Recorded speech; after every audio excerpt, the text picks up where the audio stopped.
Good morning and welcome to the January 7th, 2025 Interim Council Organizational Meeting. At this time, I would like to let you know all public meetings are live streamed and recorded. Any verbal or written information provided may be included in public documents as per the Freedom of Information and Protection of Privacy Act, Section 40, subsection 1. At this time, I'd like to call the meeting to order. It is 9 o'clock and going to Section 2.1, which is the official oath of interim council and code of conduct appointment acknowledgements. So the Municipal Government Act, Section 156, states that a councillor may not carry out any power, duty, or function until that person has taken the official oath prescribed by the Oaths of Office Act. And the Code of Conduct Acknowledgement, Council established the Code of Conduct Bylaw 1143 as per Municipal Government Act Section 146, subsection 1 and 3, which governs the conduct of councillors and members of council committees and other bodies established by the council who are not councillors.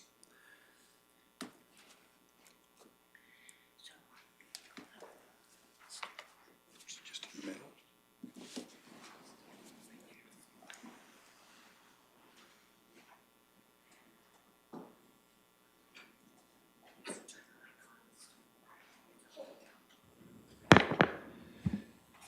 At this time, I'd like to call up Councillor Gibson.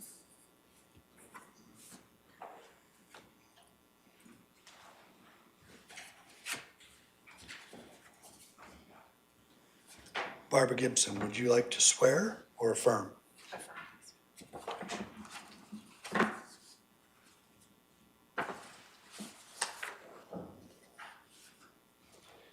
can trouble you to read.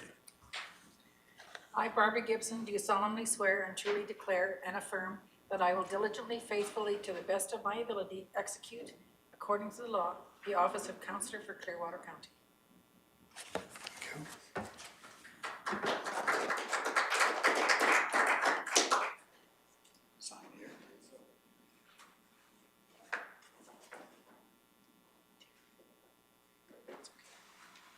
I'm signing it.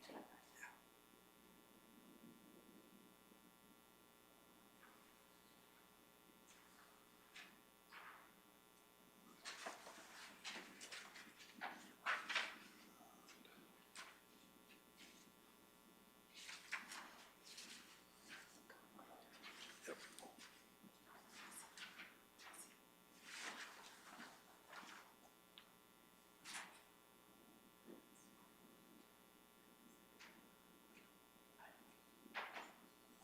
Thank you.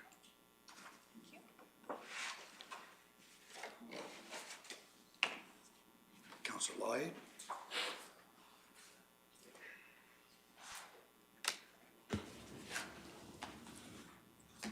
Swear or affirm? Swear. Thank you. Trouble you, sir? I, Darrell Lahi, do swear that I will diligently, faithfully, and to the best of my ability execute according to law the office of Councillor for Clearwater County. So help me God. Thank you, sir. Thank you.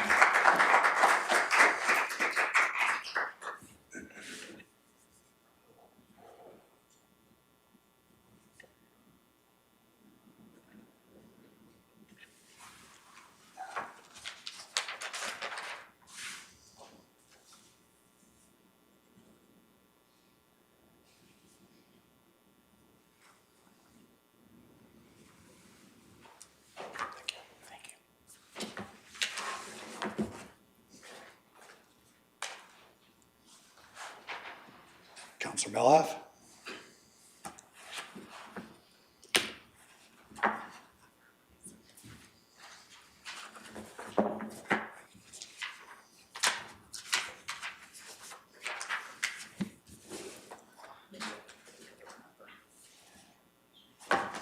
Had it right.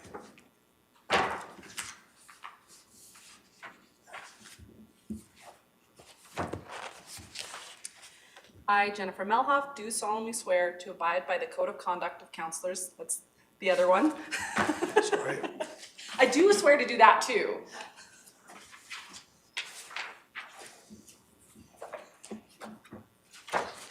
Excellent, thank you. I, Jennifer Melhoff, do solemnly swear and truly declare and affirm that I will diligently, faithfully, and to the best of my ability execute according to law the oath of office of Councillor for Clearwater County. Thank you.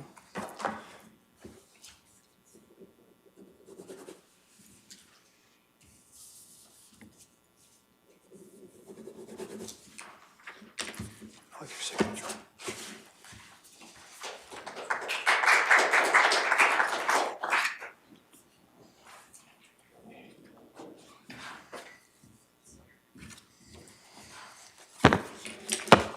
Sorry.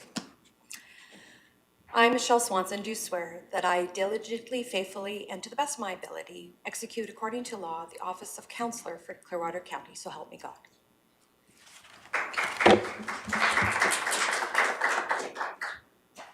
Sorry for the mic. That's all right.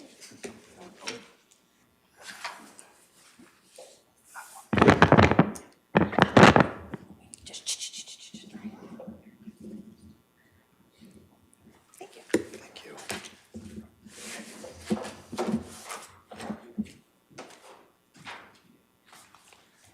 Councillor Northcott?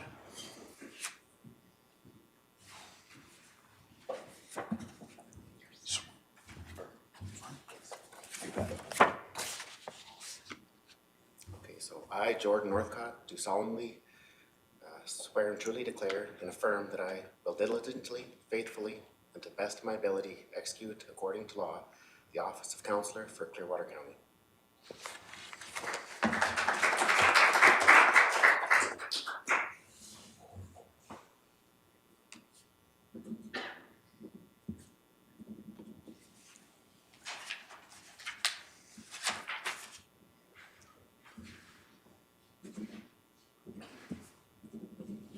Thank you, sir.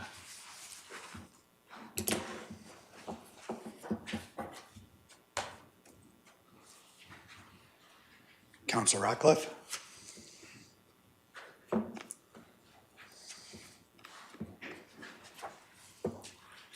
you like to swear or affirm?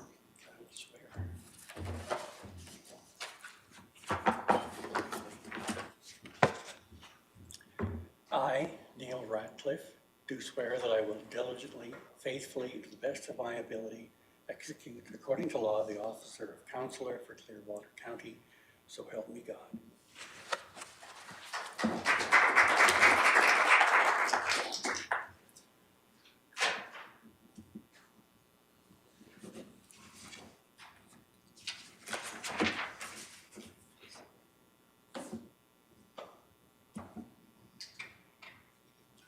Thank you. Thanks.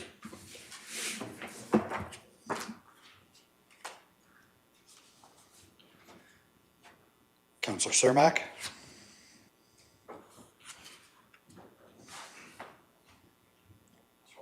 Swear. I, Brian Cermak, do swear that I will diligently, faithfully, and to the best of my ability execute according to the law the office of Councillor for Clearwater County, so help me God. Thank you, sir.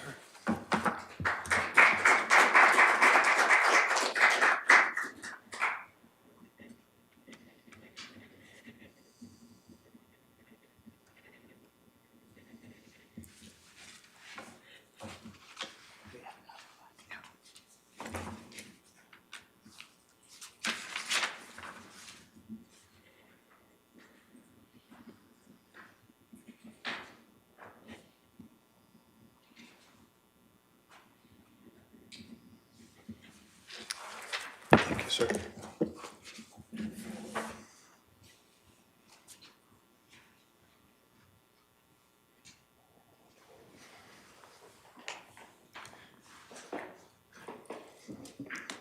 Thank you, council. That concludes agenda item 2.1. We will move into agenda, or section 3, adoption of the agenda. Moved by Councillor Swanson. All those in favor? And that is passed. Thank you. Item 4, 4.1. We now move into the election for interim Reeve and oath of office. So the Municipal Government Act, Section 150, subsection 2, states that the chief elected official, Reeve, of a municipal district is to be appointed by council from among the councillors unless the council passes a bylaw, providing the official is to be elected by a vote and the electors of the municipality. No bylaw has been passed. The Chief Administrative Officer, CAO, will conduct the election of Reeve using the following process. The CAO will call for nominations 3 times for the position of Reeve. Seconders aren't necessary for nominations. If there's more than 1 nomination, voting will be done by secret ballot upon request by a councillor. The MGA, Section 185.1, subsection 2, requires council to pass a resolution to confirm the vote taken by secret ballot. A resolution will be required for nominations to be ceased. The ballots will be counted by the CAO and 1 other staff member. The CAO will announce the person elected as Reeve, but will not disclose the vote count. If there is a tie vote, the CAO will place the names in a hat, draw a name, declare the winner of the election. Again, the CAO will not disclose there was a tie vote. Council provides a resolution to reflect outcomes of the secret ballot. After a declaration, oath of the Reeve will take the chair. At the conclusion of the meeting, a resolution will be required to destroy the ballots. So at this time, as per the process outlined for council, I'd like to call for nominations for the position of Reeve. Councillor Cermak. I'd like to put Michelle Swanson's name forward for Reeve. Do you accept the nomination? I do. Thank you, Councillor Swanson. So again, I would like to call for the position of Reeve. This is a second time for the position of Reeve. Councillor Ratcliffe. Thank you. I would nominate Jennifer Melhoff if she agrees for the position of Reeve.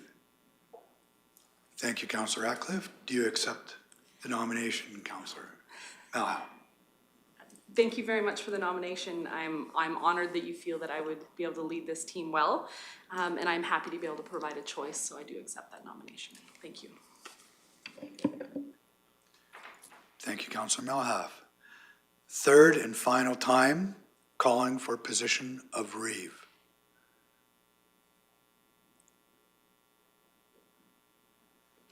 Thank you. So at this time, motion to cease. I would move the nomination cease. Thank you, Councillor Lahey. Do you want me to hand out the? Okay. He moved the motion that the nomination cease. I'm sorry. All those in favor? Thank you very much. Thank you.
this time, I would like to ask for a motion for the secret ballot.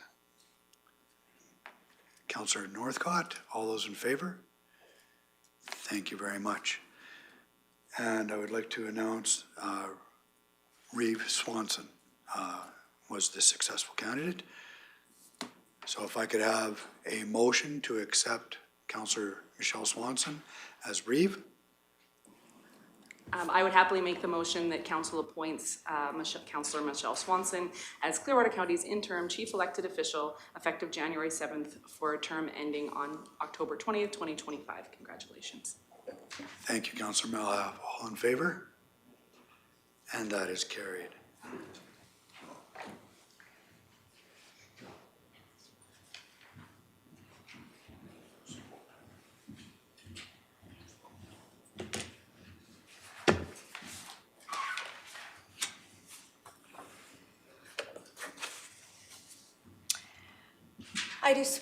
I, Michelle Swanson, do swear that I will diligently, faithfully, and to the best of my ability execute according to law the office of interim chief elected official, Reeve, for Clearwater County, so help me God. Thank you.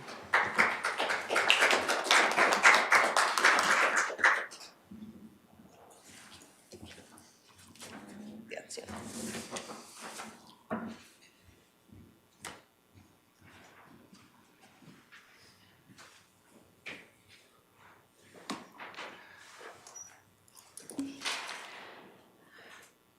You want the resolutions? Just for the ballots. So with that, Chief Emmons, am I now taking over the meeting? Okay, thank you. And just wanted to say thank you to my fellow councillors. I think this is going to be a very interesting 9 months as we navigate through this interim council. And I believe we all want to make the best of these next few months for our residents and for Clearwater County. So thank you for giving me the opportunity to be your appointed chief elected official. So with that, we'll move on to item 4.2, which is the election of interim Reeve and official oath. CO Emmons, would you like to read the background for us for that one, please? Thank you, Reeve Swanson. So Municipal Government Act, again, Section 152 states that 1, a councillor must appoint 1 or more councillors as deputy chief elected official, Deputy Reeve, so that A, only 1 councillor will hold that office at any one time, and B, the office will be filled at all times. 2, a deputy chief elected official must act as the chief elected official, Reeve, when the chief elected official is unable to perform the duties of the chief elected official, or B, if the office of chief elected official becomes vacant. The same procedure as in the previous election will be followed, except that the newly elected Reeve will now call for the nominations that are required for the resolutions. Okay, thank you. So I'll now open the floor up for nominations for Deputy Reeve.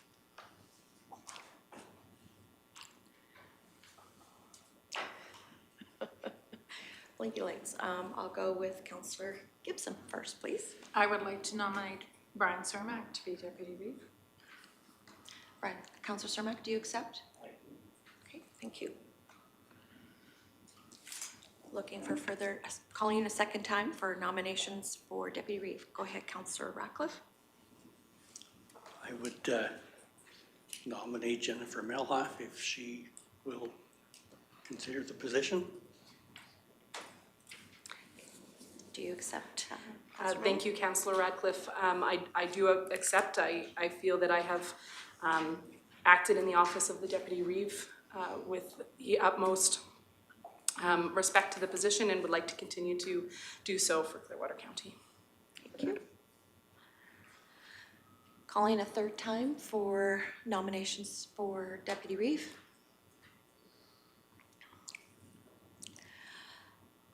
Looking for a motion to move nominations cease. Councillor Northcott, all those in favor? Thank you, it's carried. We will secret ballot vote, please.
this time, I'd like to announce that Councillor Cermak was the successful candidate for Deputy Reeve.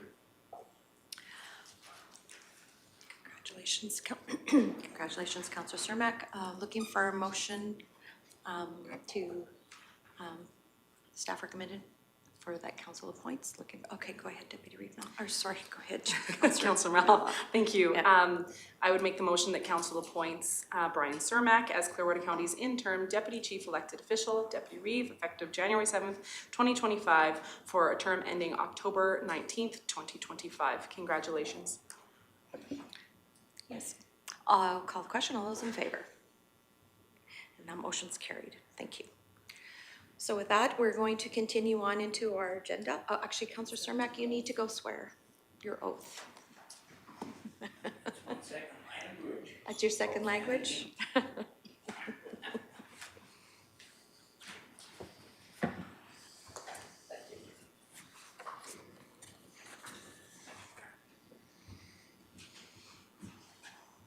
I, Brian Cermak, do solemnly swear and truly declare and affirm that I will diligently, faithfully, and to the best of my ability execute, according to law, the office of interim deputy chief elected official, Deputy Reeve, for Clearwater County. So help me God. Thank you, sir.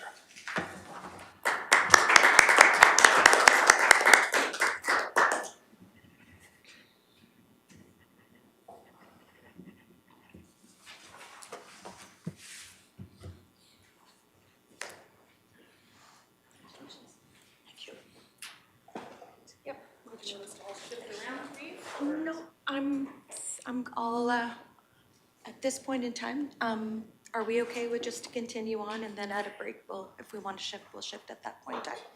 Okay, okay. So moving on into the agenda item 5, which is the signing authority. Go ahead, CO Evans. Thank you, Reeve Swanson. So the staff recommendation that council authorizes the interim Reeve, interim deputy Reeve, CAO, deputy CAO, director of corporate services, director of planning and emergency services, manager of finance as signing authorities for Clearwater County in accordance with Clearwater County Signing Authorities policy effective January 7th, 2025 for a term ending on October 30th, 2025. And secondly, the council authorizes the reproduction of signing authority signatures by any method.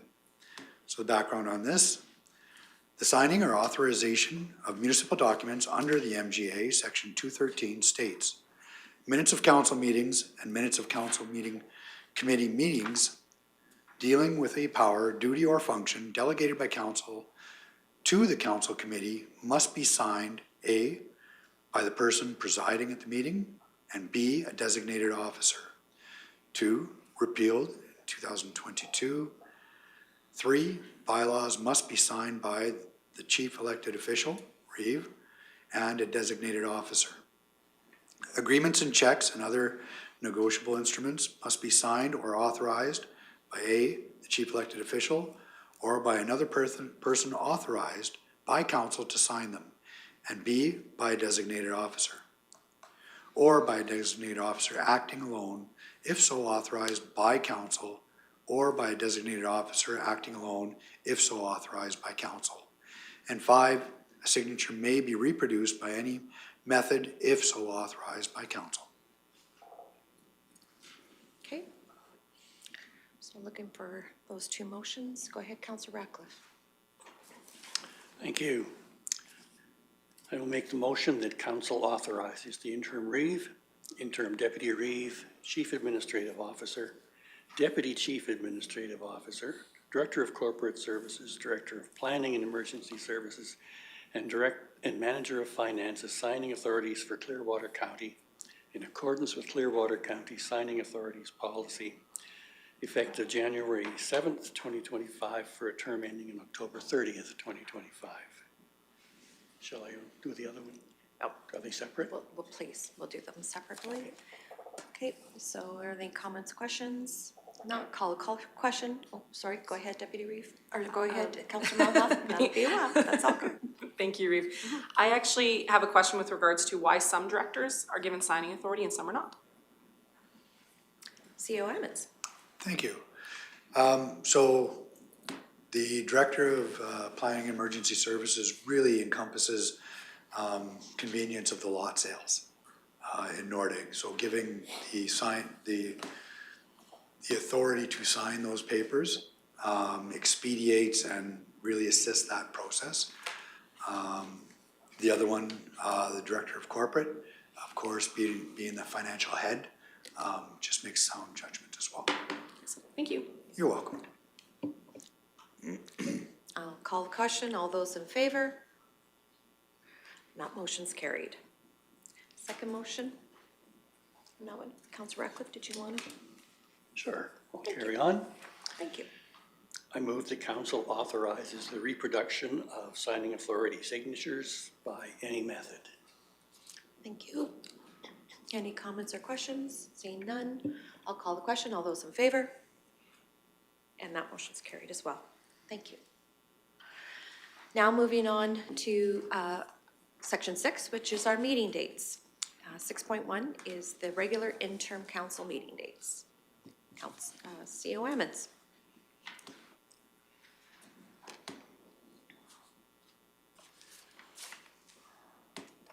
My computer glitched out.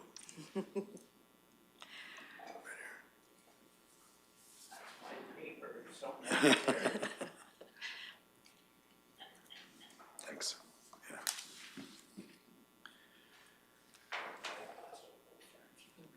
So on this agenda, staff recommendation, the 2025 regular council meetings of Clearwater County Interim Council be scheduled as follow. January 7th, 14th, and 28th, February 11th and the 25th, March 11th and the 25th, April 8th and the 22nd, May 13th and the 27th, June 10th and the 24th, July 8th and the 22nd, August 26th, and September 9th, starting at 9 a.m. in the Clearwater County office at 4340 47th Ave, Rocky Mountain House.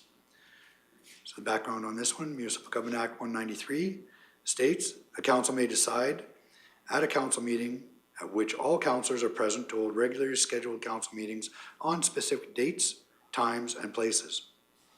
Notice of regularly scheduled council meetings need not be given. If council changes the date, time, or place of a regularly scheduled meeting, the municipality must give at least 24 hours notice of the change to any councillors not present at the meeting to which the change was made and to the general public. Traditionally, Clearwater County Council's regular meetings are scheduled every second and fourth Tuesday of each month. A historical exception is to accommodate a summer break for councillors in August.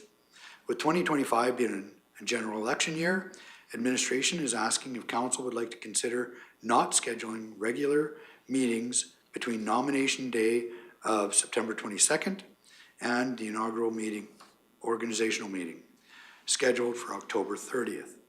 Meeting dates for the remainder of 2025 and dates in 2026 will be scheduled at the October 30th organizational meeting. The proposed meeting dates for 2025 are shown as follows in red earlier. Thank you. Thank you. Is there any discussion on those dates? And if not, looking for a motion to approve those dates. Councillor Ratcliffe, and I'll go to Councillor Melhoff. Just to clarify, for nomination day is the last day for nominations of council, is that correct? And that's when the real campaigning starts? That is correct. Okay.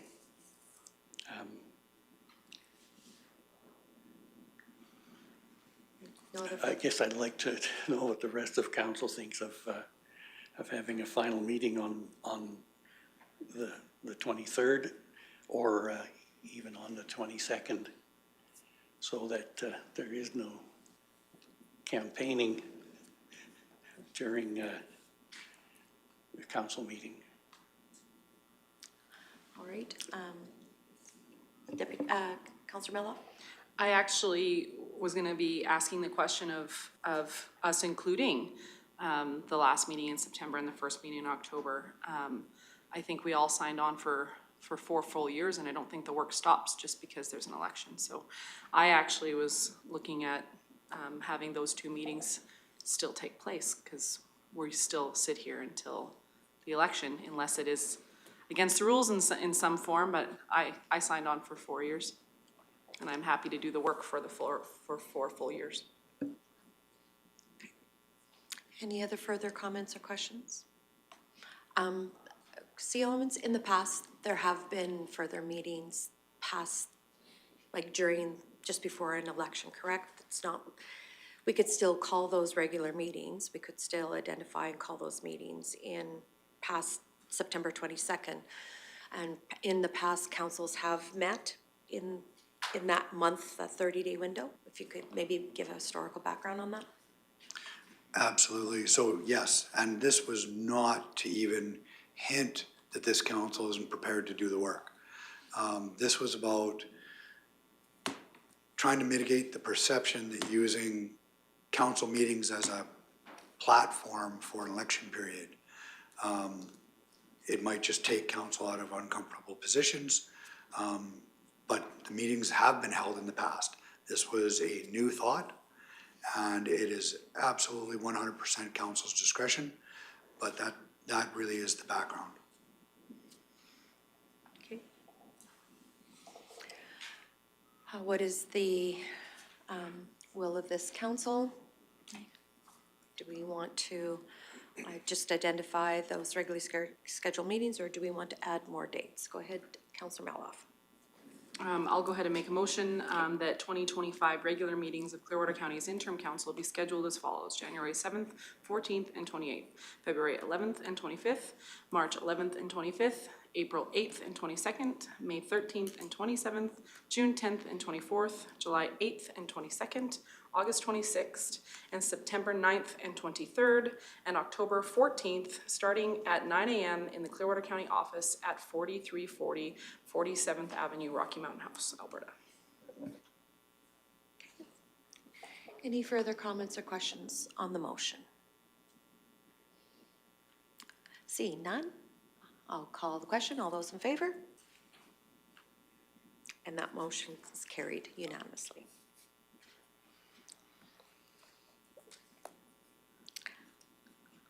Okay, moving on to section 7, which is the appointment of boards and committees. And this is where we get out our elbows. No, I'm just kidding. Yeah, no. So the first item is for 7.11, which is the Ag Service Board. And go ahead, CO Emmons. Thank you, Reeve Swanson. So the staff recommendation really is for council to fill in the blanks. The background behind this, established by council, committee bylaw 1035/22, and acknowledged within the Ag Service Board Act. This board serves as an advisory board body to council and residents on all matters pertaining to agriculture. Meetings are scheduled on the 3rd Friday every 2nd month. So the staff recommendation that council appoints councillors 1 and 2 to the Ag Services Board for a term effective January 7th, 2025 to October 20th, 2025. Thank you. Welcome. And as we go through this committee process, as we've done in the past, I'm just looking for councillors to put their intent that they would like to be on this, would like to be on committees. And should there be more than one council or more than the appointments, we will go to a secret ballot. But so that's how I think we should be going forward for this, for these committees and boards. Go ahead, Councillor Lougheed. Thank you, Reeve Swanson. I would express an interest to serve on this committee. Okay, thank you. So Councillor Lougheed is expressed. Go ahead, Councillor Malhoff. Thank you, Reeve. Having served on this board before, I would also express an interest to continue my service with that board. Okay. Councillor Northcott. My passion for agriculture, and I haven't had an opportunity to be able to sit on this board yet. I would really like to have an opportunity to be able to sit on this board. Okay, thank you. Any other councillors wishing to put their name forward? Seeing none. Just looking across the room, Ms. Haight, do we need to do nominations? We don't have to do, because we're not nominating, we're just putting our names forward and we go to secret ballot, correct? Okay.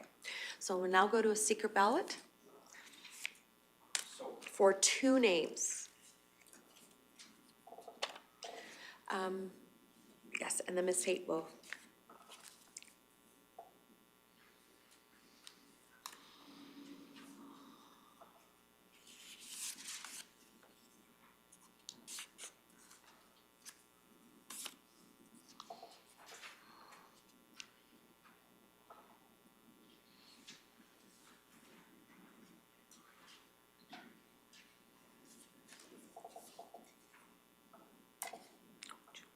Was electrified.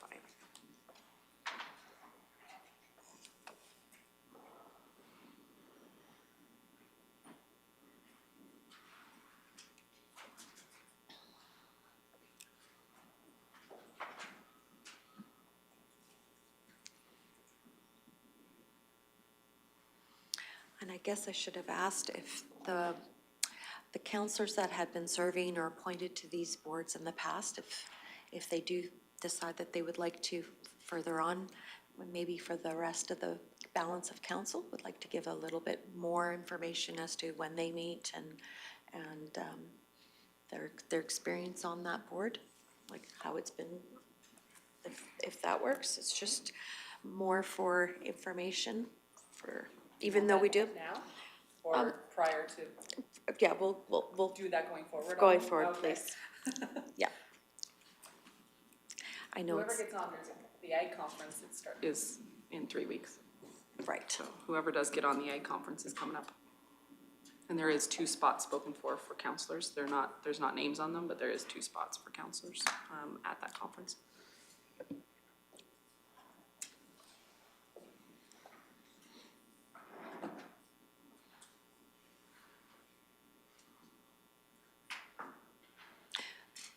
So I have a question for the past councillors have served. And in regards to this conference, do all of the RMA counties or all the counties have an Ag Service Board or not necessarily? I'd be curious to know. Well, every municipality has to have some type of an ag program. Some of it's contracted out to the neighboring rural municipality, et cetera, but all of them do have some type of sitting ag service board. Some of them are made up of entirely council. Some are a combination like we are. We are a combination of council and members at large so that we get direct input from the community. So we're lucky that way. And we build resolutions very similar to the way that the RMA does it. And there's a provincial ag services board committee that, or board, not committee, just like RMA as well. And our current representative and chair of that board is Councillor Brenda Knight from Macomb County. Okay, thank you for the information. So, Sian, what's the results of the secret ballot, please? Thank you, Reeve Swanson. So the appointees would be Councillors Lougheed and Councillors Northcott.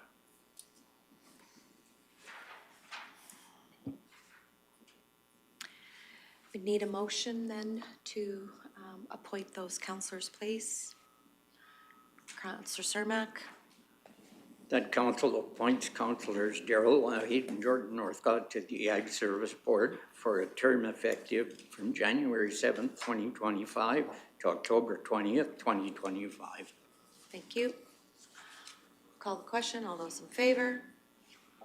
Motion's carried. Thank you. Moving on then to 7.1.2, which is the Broadband Committee. Go ahead, CO Emmons.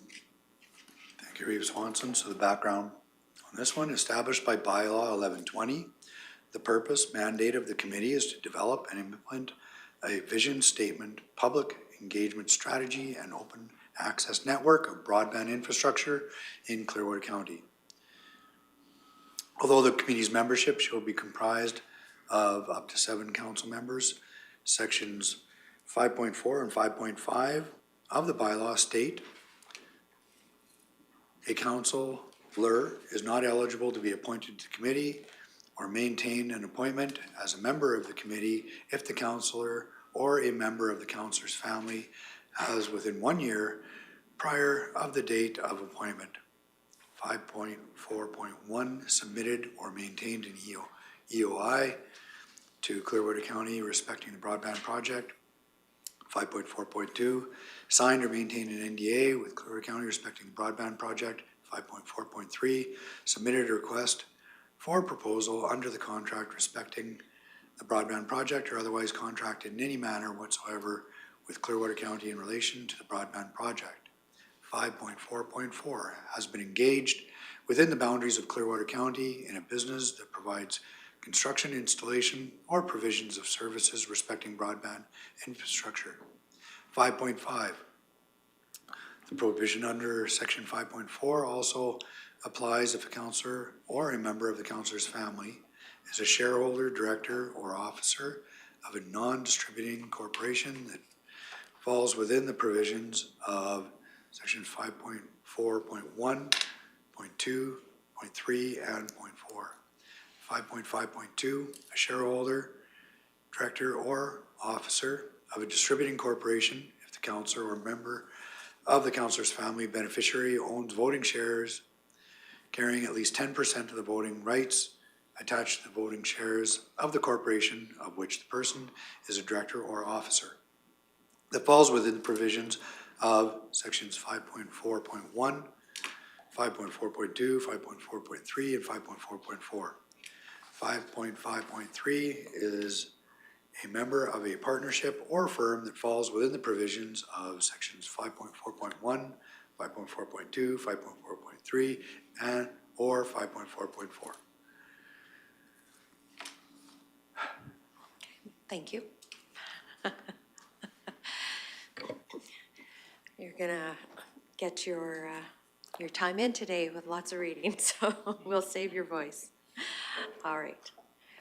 So with that, we will appoint the councillors to the Broadband Committee. Councillor Cermak. I'd like to make a motion for this, Okay. please. I would like to have the motion that we keep the same committee that we have had and add Barb Gibson to that committee. Okay.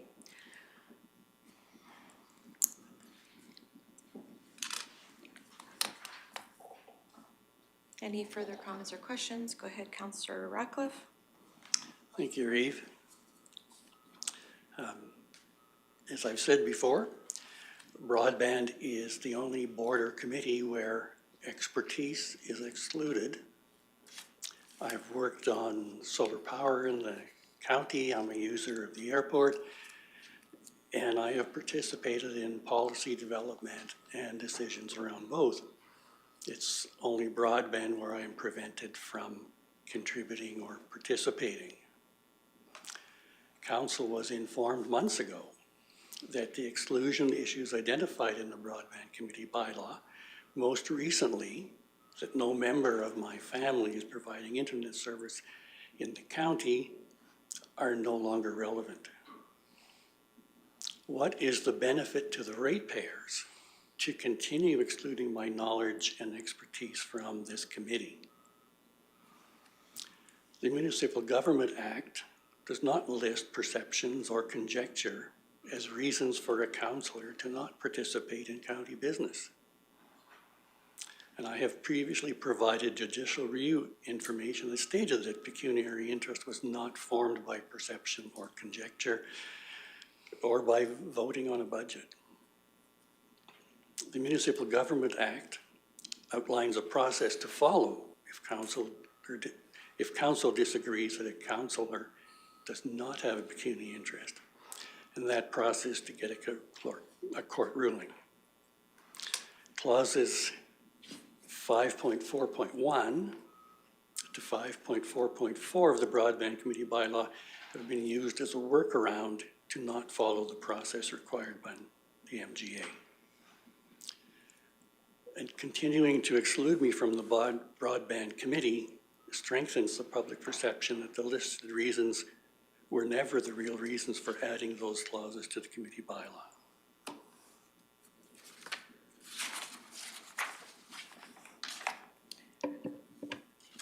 So as been advised by our municipal legal counsel of our responsibilities in council proceedings respecting the broadband project, your participation, Councillor Ratcliffe, could be a breach of pecuniary interest as per the rules of the MGA Act. So with that, until such time as our municipal legal counsel has identified that you have been cleared without such, we have to hold firm as to what that legal advice has been given to the balance of council. So, Councillor Cermak has a motion on the floor. Go ahead, Councillor Malhoff. Thank you, Reeve. We keep suggesting the word could be pecuniary. Is there value in going through the judicial review process to confirm that that is the case? If then we're not using the word could be, then we're using the word pecuniary, not perceived or perception of, or could be. Is there value in doing that? And then that puts this fully to bed. Then we've confirmed it either is or is not by a judge rather than by perception or could be's. Councillor Cermak? Bylaw does state that it is by perception that pecuniary interest is. And I think we've had quite a bit of research on this topic. And the last that I have seen on Register, that Mr. Radcliffe's wife is still the president of an ISP. I have not seen anything saying that she is not the president of the ISP. We have heard verbally that it is sold, but the Register does not show that it is not, that it is wrote in the stuff that you get from the Register's office, that she is still the president.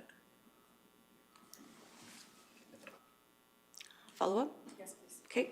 Thank you, Reeve. For sure, I'm not disputing that at all. I'm merely saying it's not our job to determine it whatsoever.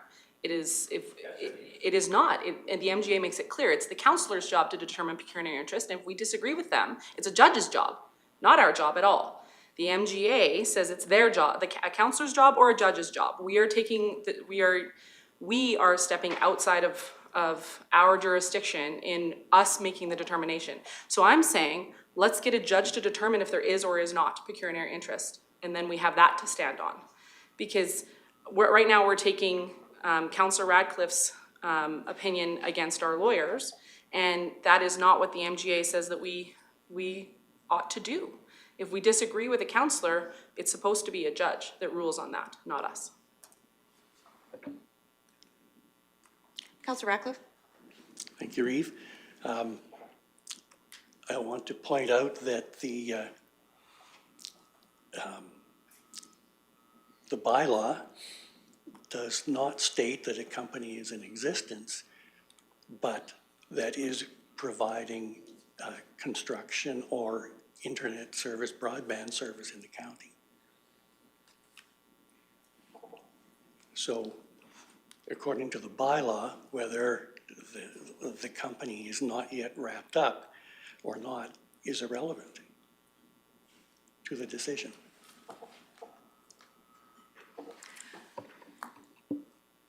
So, understanding that we all have our own opinions in regards to the interpretation of the MGA sitting at this table and our experience with it, it still ultimately is our motion and our bylaw that is in place at this point in time. So, there is a motion on the floor to continue on with the Broadband Committee as appointed, and the last with the addition of Councillor Gibson. And there is an opportunity at any point in time for Councillor Ratcliffe. There is a process outlined through our bylaw to that we have put in place, and so should that come to fruition, we will deal with the outcome of that through a council motion at that point in time. So with that, I will go ahead, Councillor Ratcliffe, before I call the question. I would like to have a recorded vote, please. For sure, a recorded vote.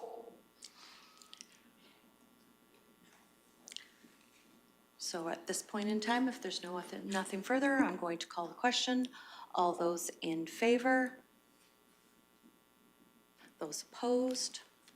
And that motion is carried. Councillor Melhoff? Thank you, Reeve. I would like to make a follow-up motion that we review the bylaw, the Broadband Committee bylaw, prior to the next election. I think that it's prudent that we take the time to review this bylaw prior to us reappointing to it after the next election or prior to the next council appointing to it. I think that there's value in doing that, and I actually think that there might be value including the community in that. There's community members on the Municipal Planning Commission, and it serves extremely well the interests of the community, and I think that there would be value in considering including community members on that particular committee. Looking across to legislature, would that be better off to come through a notice of motion, or is that okay with a motion today? For a future? Ms. Haight? Council could pass a motion to dispense with notice of motion and then carry on with the motion that is on the floor. Look to you, Councillor Melhoff. Do you want to go It's through? just a motion. We can make any motion at any point. It is my understanding, unless I'm wrong, we're discussing broadband. This is a broadband-related motion. In fact, we're discussing the Broadband Committee, and this is a Broadband Committee-related motion. I think that it absolutely fits with the current agenda as it stands.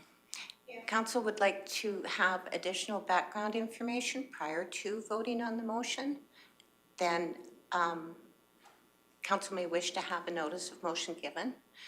If council feels like that's not required, they can pass a motion to dispense with notice.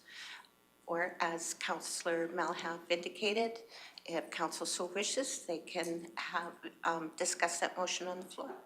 Okay, thank you. Is there any other comments or questions on that motion? Go ahead, Councillor Lahey.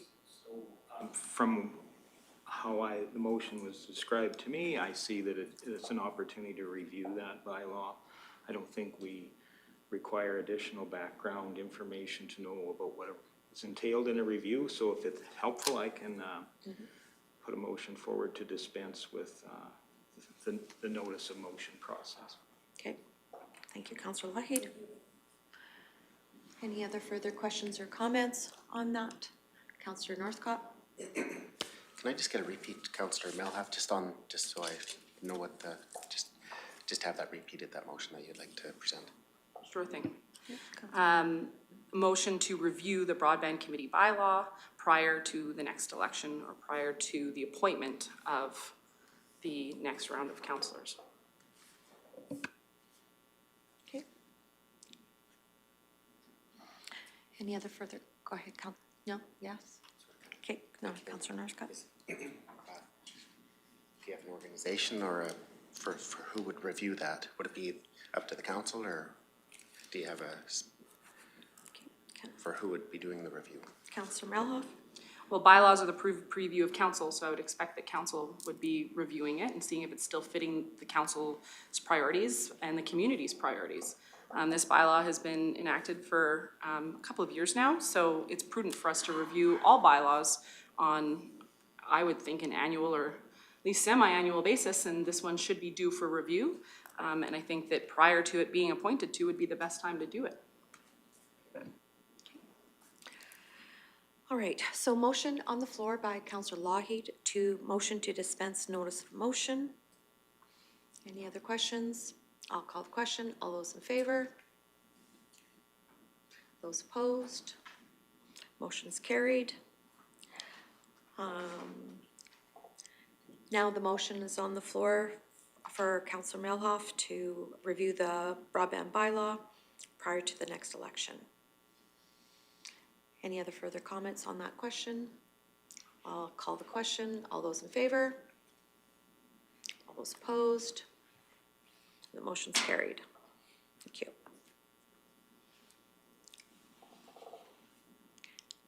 All right, so we have the motion to Yes, we have appointed the Broadband Committee list. I'm just going back through my notes. That one's done. Okay, so we've completed this agenda item.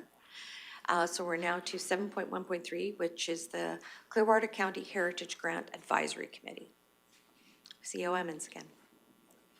Thank you, Reeve Swanson. So established by bylaw 1035, council committees. This committee's purpose is to facilitate and streamline the heritage grant application process. This committee reviews and approves heritage interpretation, recognition, and celebration related project grant applications.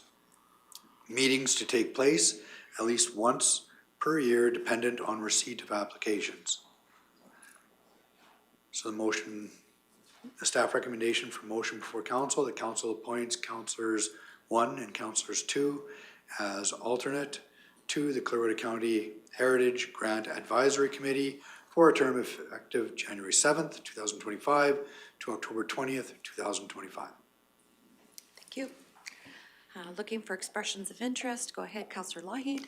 Thank you, Reeve Swanson. I served on this committee and its inaugural meetings, and I would be interested in serving again. Thank you. Any other councillor interested in putting their name forth? I know I'm interested, so I would like to put my name forth, but as an alternate. Anyone else? Go ahead, Councillor Malhoff.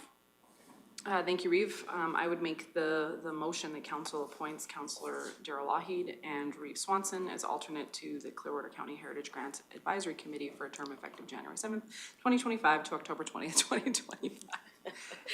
Thank you for the motion. I'll call the question. All those in favor? Motion's carried. Thank you. Moving on to the planning authorities. Would you like to take a quick, oh, sorry, am I still there? Oh, yeah, Strat Committee. Strat Planning Committee, 7.1.4, then we'll have a break. CO Emmons, move that back to you. Thank you, Reeve Swanson. So the background on this one, established by Council Committee Bylaw 1035/22, the Strategic Planning Committee may review, evaluate, and make staff recommendations to council regarding setting of priorities, bylaw development, policy development, business planning, financial planning and budget, legal services and agreements, land sale or purchase and negotiations, personnel matters, or economic development and tourism activities. So the staff recommendation before council today, that council appoints all council members to the Strategic Planning Committee for a term effective from January 7th, 2025 to October 20th, 2025. That the Strategic Planning Committee be scheduled as follows: January 20th, May 12th, June 16th, and September 15th, starting at 9 a.m. the county office at 4340 47th Avenue, Rocky Mountain House, Alberta. Thank you. A quick question. We can call more Strat Planning Committee meetings should there be, it's no different than a county council meeting, correct? Yes. Okay, thank you. Councillor Ratcliffe? Thank you, Reeve. I'll make the motion that council appoints all council members to the Strategic Planning Committee for a term effective from January 7th to October 20th, 2025. Thank you. With the meeting dates as outlined by staff. Thank you. Any comments or questions? Call the question. All those in favor? And the motion's carried. Thank you. And we'll take a quick 10-minute break.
Go ahead, Jenna.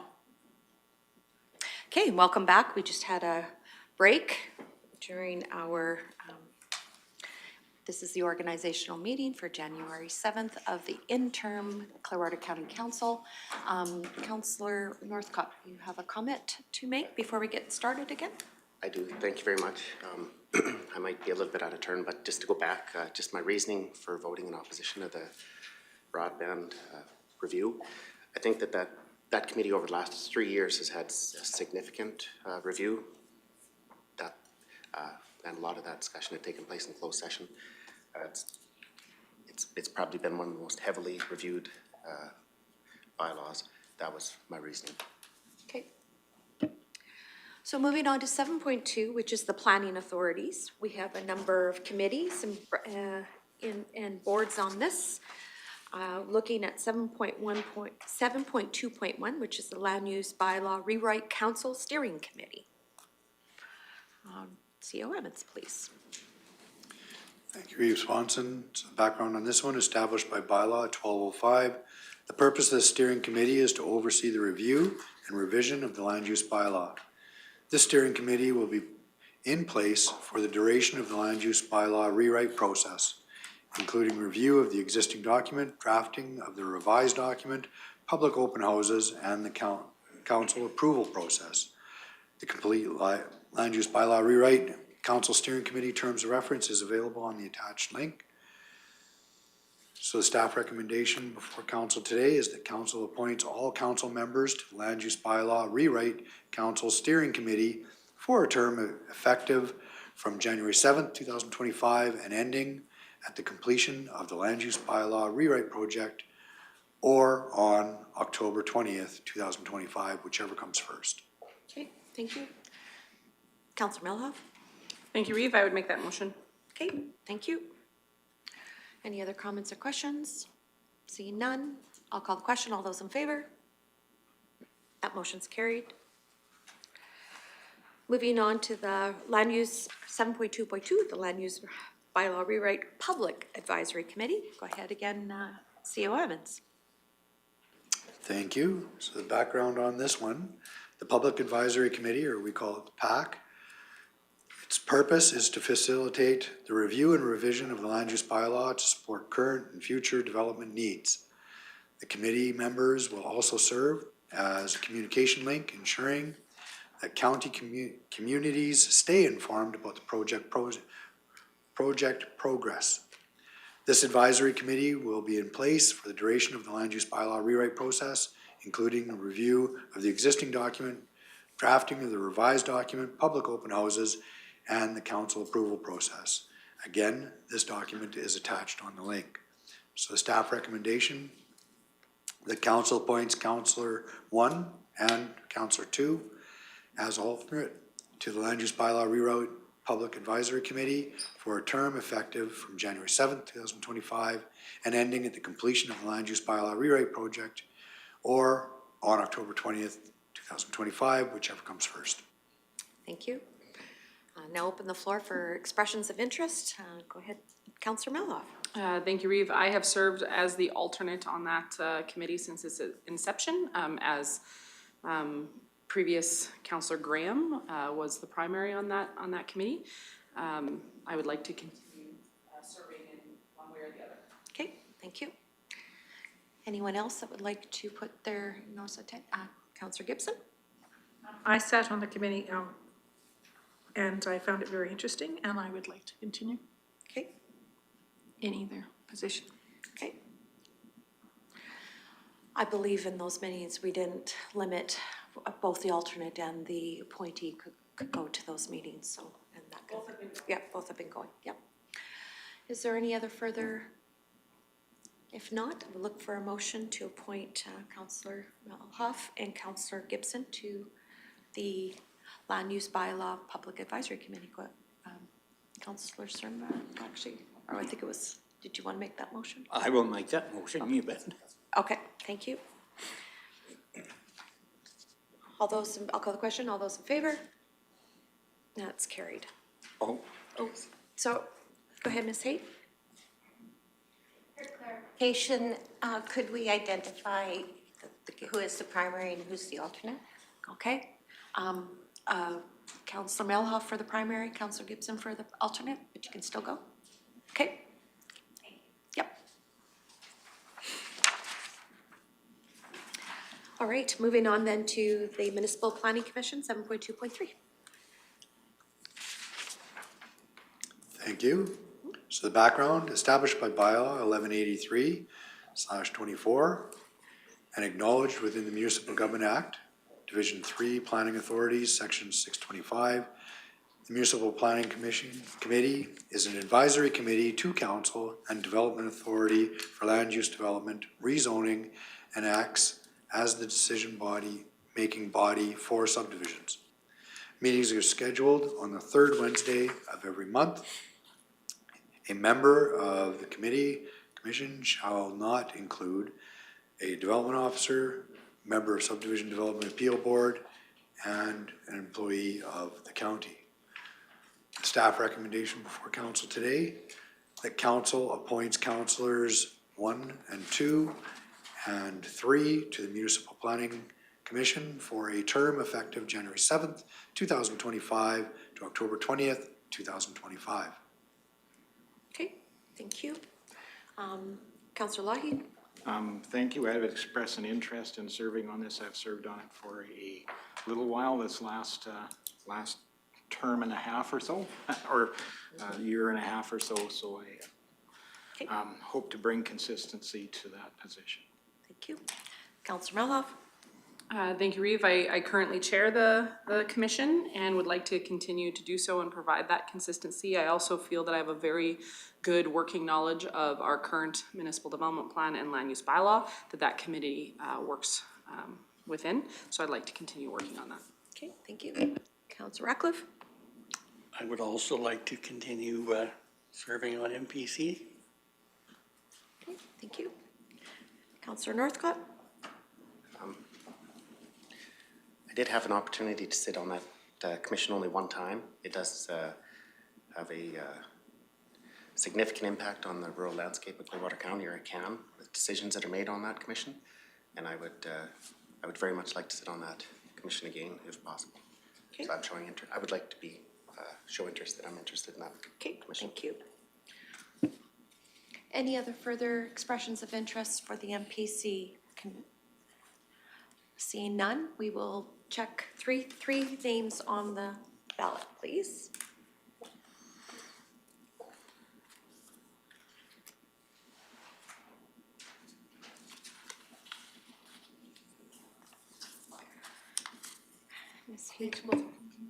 Oh, sorry, the names are put forward are Councillor Lougheed, Councillor Melhoff, Councillor Ratcliffe, and Councillor Northcott.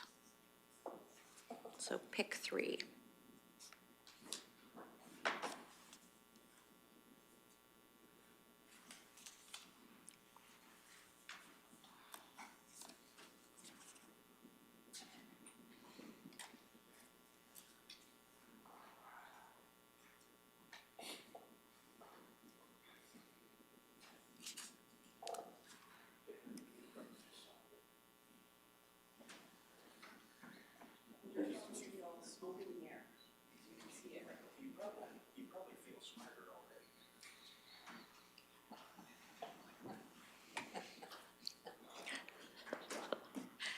Am I gonna have to separate you two?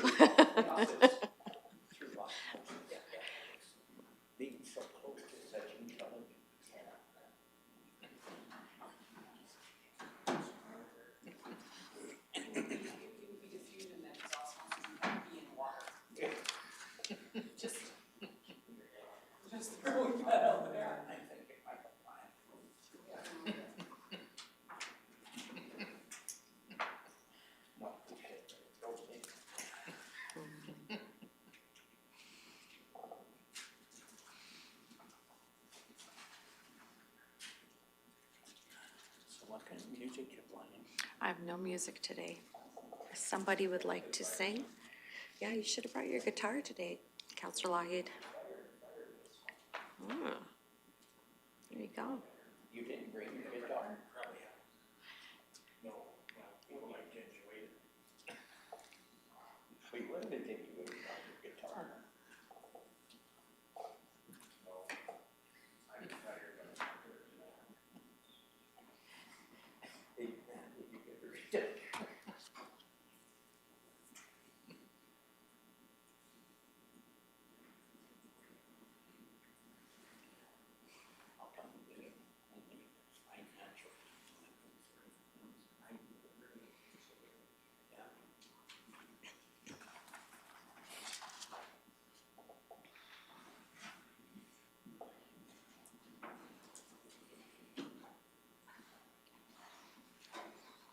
So results, I'll turn it back over to you, CO Emmons. Thank you. So it would be Councillors Melhalf, Lougheed, and Ratcliffe. Okay. Thank you. So I need a motion to appoint those councillors to the MPC, please. Councillor Ratcliffe, thank you. All those in favor? Those opposed? Nope. Favor? Okay, thank you. All right, moving on to 7.2.4, the Rocky Clearwater Intermunicipal Development Plan Committee, please. CO Emmons. Thank you. So the Town of Rocky, Clearwater County, IDP, which is the Intermunicipal Development Plan Committee, is established by the Rocky Clearwater 2007 Intermunicipal Development Plan. This committee monitors and oversees implementation of the plan, reviews proposed annexation, and amends and serves as an advisory board to the respective councils. Meetings are scheduled as required. So the staff recommendation for council, the council appoints councillors 1, 2, and 3 to the Rocky Clearwater ID Intermunicipal Development Plan Committee for a term effective January 7th, 2025 to October 20th, 2025. Okay, thank you. Now open the floor for those interested in putting their names forth for the IDP committee. Councillor Melhoff. Thank you, Reeve. As Division 1 sits within the IDP, I think that it'd be prudent to have the voice of my residents sitting on that committee. Okay. Councillor Ratcliffe. Yeah, I guess for similar reasons, being the other encircling part of the town, I would express some interest in serving on the board as well. Thank you. I know for myself, I've sat on it in the past. We haven't met, but anyways. Lord help us when we get into that document. Anyway, that's for the next council. So I'd like to put my name forward as well. Is there anyone else that'd like to put their name forward? I see none. Looking for a motion to appoint Melhoff, Ratcliffe, and Swanson to the IDP. Councillor Cermak. I will make that motion. Thank you. Any other comments, questions? I'll call the question. All those in favor? Councillor Melhoff? But that, I was gonna Oh, make, okay, I'm sorry. No, no worries. Moving on to 7.2.5. CO Emmons. The SDAB. So this is established by the Subdivision and Development Appeal Board, SDAB, Bylaw 1036/18, and acknowledged within the Municipal Government Act. The SDAB provides an appeal mechanism for developments and subdivisions. Meetings are scheduled as required, averaging 2 to 3 per year. A member of the board shall not include a member of the Municipal Planning Commission, a person who carries out development or subdivision powers on behalf of the county, an employee of the county. Established by Subdivision and Development Appeal Board Bylaw 1098/20 and acknowledged within the Municipal Government Act, the SDAB clerk and alternate are appointed by council. Staff recommendation is to appoint Tracy Haight as the SDAB clerk and Janet Thompson and Michael Burton as alternates. Ms. Haight? Thank you, Reeve Swanson. I would just like to add that currently there is only one councillor that is certified to sit on the SDAB, and that is Councillor Gibson. Councillor Lougheed does have certification, but seeing as that he's been appointed to the MPC, he's not eligible to sit on the SDAB. And we do have a hearing scheduled for January 9th. Deputy Reeve Cermak is scheduled for training, but not until February. So there is limitations as to who can or who should be appointed to the SDAB. Correct. So question for you in training. I have been trained before. Would I still need to go through that course? Yes, your technically? certification expired in February 2024. Right. So I'm thinking in the future that perhaps it's something that maybe all council members should receive at some point. Okay. That's a great observation, and I'll make a note to make a point of that when we go review our, would we review that on our procedural bylaw? Where we talk No, about the bench, it's- no, just something that, The training is legislated. right, okay. Councillor Northcott. I would be interested in, do not currently have the training. I don't know if there's an opportunity or if there's availability for space to attend that training with Deputy Reeve Cermak on the February 9th date. Would there still be an opportunity for myself or maybe the balance of council to take that training on February 9th? Yes, I can inquire and definitely get everybody registered if they so wish. Would we need a motion for that, to motion that all council, if availability is there, that we all attend and receive the training for the subdivision appeal board? You can make that motion. Okay, I'll make that motion that if pending availability for the training on February 9th, that all council can attend the training for the subdivision appeal board. Okay. Councillor Malhoff. And I would make the motion to dispense with notice of motion. Okay. Okay, so that motion leads first, so a motion to dispense with motion by Councillor Malhoff. I'll call the question, all those in favor? And that's carried. Second motion by Councillor Northcott, that to grant all councillor attendance. Oh, go ahead, Councillor Ratcliffe. Thank you, Question? Reeve. How often is that training available? Typically, it's once a year, and it's usually in the first part of the new year. Okay, thank you. Okay. So motion on the floor for all of council by Councillor Northcott to attend, or to attend the SDAB training. Any other comments or questions? Councillor Cermak? I believe that one on February 9th is virtual. Yes. Yes. Yes, that is correct. Okay. Do we have that Sunday? Sorry, February 9th. Unless I'm on the wrong year. Is that not like Sunday? No, but the 9th may not be the correct date. Yeah, but it is in February. Beginning of February. Yeah, it is in February. Okay, all right, very good. All right, so go ahead, Councillor Northcott. Yep. Do I need to amend the motion so that it doesn't declare for February 9th, but maybe the training in February of 2025? Okay, thank you for amending your motion to reflect that. Any other comments or questions? Call the question, all those in favor? Motion's carried, thank you. So we still need appointees, so Councillor Gibson to the SDAB is trained, so she can be appointed. Councillor Cermak, I'm looking to you. Councillor Northcott, would you like to be an alternate? I would show interest as the alternate member. As an alternate? Yes, Okay. please. Okay, any other, I think that's what we have. Councillor Ratcliffe? Thank you, Reeve. How many councillors do we have to name here? 3. Just the two? Oh, sorry. I'm reading the wrong line. I was on the MPC thing where okay. there was still 3. My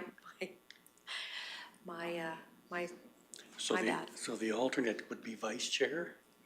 So, Okay, so my bad, I will go back and reread the staff recommendation, and that, so Councillor Gibson is already trained, so I would assume that she is going to be the appointee for this particular committee. And then Councillor as alternate, I thought there was 2, but there's 1. So anyways, did you still want to put your name forth with Councillor Cermak, or did you want to withdraw your name? Sorry. No. Councillor Northcott. Thank you. Councillor Cermak, if you desire to be on there as the alternate member, then I'll withdraw my name. Okay, thank you. Okay, so Councillor Cermak will be the alternate. So we need a motion to that effect. Okay, Councillor Northcott makes the motion to appoint Councillor Cermak, or sorry, Councillor Cermak as alternate. Councillor Gibson as the appointee. All those in favor? That's carried. We have a second motion that council appoints a councillor for chair and vice chair, so I'm assuming the same order. So it would be Councillor Gibson as the SDAB chair and Councillor Cermak as the vice chair. Any motion? Councillor, thank you, Councillor Lougheed. Any other comments, questions? Call a question. All those in favor? And that's carried. And that council appoints Tracy Haight as the SDAB clerk, Jana Thompson, Michael Burton as the alternate SDAB clerks for the term, the effective term. Okay, thank you, Councillor Lougheed. All those in favor? And that's carried. Thank you. Did you have a comment? I do. Okay, Councillor Cermak, yeah. Pertaining to this, before I get certified in 1st of February, if there is an SDAB meeting that comes up, am I allowed to sit in on that? Say, Yes, the hearings are open to the public, so yes, you would not be able to sit on the board, but you can be in attendance at the hearing to observe and listen. Yep, okay, thank you. okay.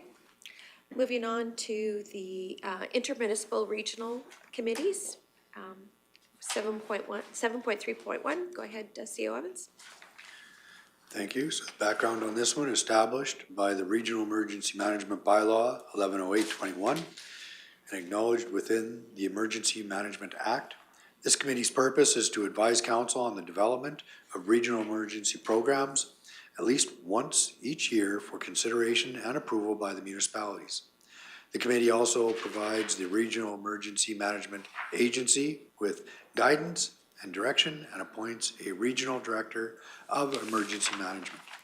The committee meets annually or more frequently as required and may meet on less than 24 hours notice. The staff recommendation for council, the council appoints all council members to the Clearwater Regional Emergency Advisory Committee for a term effective January 7th, 2025 to October 20th, 2025. Okay. Councillor Lougheed, So move as per the staff recommendation. thank you. I'll call the question. All those in favor? That motion's carried. Moving on to 7.3.2, the Intermunicipal Collaboration Framework Committees. There are a number of them, so just background, please, CEO Evans. Thank you. So the Intermunicipal Collaboration Frameworks, or ICF, legislated in the Municipal Government Act, are intended to provide integrated and strategic planning, delivery, and funding of the intermunicipal services, allocate scarce resources efficiently in the providing of local services, ensure municipalities contribute funding to services that benefit their residents. Municipalities that share a common boundary must create an ICF with each other unless they are members of the same growth management board. Each framework must describe the services that benefit the residents in more than one of the municipalities, identify which municipality is responsible for providing that service, outline how the services will be delivered and funded, include a process for resolving disputes that occur within the framework that is in effect. Municipalities will be required to review their ICFs every 7 years after the creation of the framework or within a shorter period of time if provided for in that framework. Clearwater County completed 12 required ICFs with each of the following municipalities: Brazeau County, ID 9, which is Banff, ID 12, which is Jasper, Lacombe County, Municipal District of Bighorn, Mountain View County, Pinoka County, Red Deer County, the Summer Village of Burnstick Lake, Town of Rocky Mountain House, Wetaskiwin County, Yellowhead County. With the exception of Banff and Jasper, each of the ICFs establish non-decision-making ICF committees, which is ICC, to negotiate and manage intermunicipal opportunities and challenges, comprised of elected officials and administration representing their councils. These committees strategically identifies opportunities and prioritize intermunicipal actions to formulate recommendations for respective councils' consideration. Thank you. Quick question in regards to administration. A lot of these were done back in 2021. So do we have, as we're going through these, there could be some meetings just to review because they hit their 5-year review this year. So that would be basically the first meeting that we would have had since their establishment? Okay, correct. Just for clarification. All right, so we'll start with the first one, which is the Bighorn Clearwater. Looking for expressions of interest. We need 2 councillors for that. Go ahead, Councillor Cermak. I believe that I'm on that one and I would like to be on it again. Okay, Councillor Cermak. Anyone else on the Bighorn? Councillor Ratcliffe? Okay. Okay. If there's no further, we'll look for a motion to appoint. Councillor Malhoff makes the motion that council appoints Councillor Cermak and Ratcliffe to the Bighorn Clearwater's ICC for the effective term. All those in favor? And that's carried. Moving on then to the Brazeau Clearwater ICC. I believe I was on that one last time. Go ahead, Councillor Ratcliffe. I would be on that committee again. Okay. I would like to put forth my name as well. Being this house on the north end, so. Okay, so Councillor Malhoff makes the motion. All those in favor? That's carried. Moving on to the Lacombe Clearwater ICC. I know I was part of that one as well because it's borderline, and Councillor Lougheed. Express an interest as well. Okay. All right. Make the motion. Okay, Councillor Ratcliffe makes the motion. Call the question. All those in favor? Myself and Councillor Lougheed. Okay. Okay. Then moving on to the Burnt Stick Lake Clearwater ICC. I believe that one was last time Councillor Cermak at Burnt Stick Lake. I think I was on. I'll put my name for it. Would you? Okay. Okay. It said it. The Reeve. Yeah. Reeves. Yeah. But Oh, that's right. Sorry. Yep. So it should be. So- him, yes. Okay. I need a motion. Okay, Councillor Northcott makes the motion to appoint Reeve Swanson. Yeah. Okay, all those in favor? I'm reading ahead too much. Mountain View County, Councillor Cermak. And Councillor Northcott. Yes, please, I'd like to show interest. Okay. Okay, and Councillor Malhoff makes that motion. All those in favor? And that's carried. Mountain View. Yes. Oh, go ahead. Pertaining to that, I just got the agenda yesterday, and that is for January 10th. And it says that Clearwater County will do a verbal. There you go. Do we have information that we want to talk about? Go ahead, CO Evans. So I was discussing with Mountain View, Jeff Holmes, the CEO, this morning, and that might be deferred up. The topic at hand is actually integrating or looking at how our 2 municipalities handle development permits and businesses that border. So we've had a few instances in the past where development is one municipality, but it's serviced by the other municipality's road. So that's the topic at hand. But that might be deferred given scheduling here. Yeah, because, I mean, I just got it yesterday and it's probably 30 pages. And I haven't had a chance to go through it yet or anything. And I was just wondering what the verbal was about. Yeah. So it might be postponed, Okay. Deputy Reeve. And if it's not, I can get together with somebody, Jordan and I can get together so that we're all on the same wavelength. Thank you. Okay, thank you. So moving on to the Intermunicipal Framework for Ponoka County. I believe I've been on that one as well, and Councillor Lougheed, I think, has been on that one as well. And unless somebody else has an interest, I know we have a gap in the. Yeah. Okay, so Councillor Lougheed and myself for County Ponoka. Would Councillor Cermak? Okay, Councillor Cermak makes the motion. Call the question. All those in favor? And that's carried. Moving on then to Red Deer County. Interest? Councillor Northcott? I'd like to show interest in the Red Deer Clearwater ICC. Okay.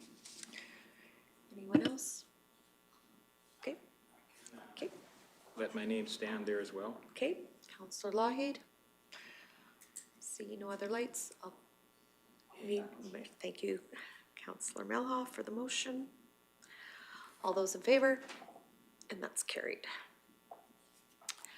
Now moving on to the Town of Rocky Mountain House, ICC. Councillor Ratcliffe.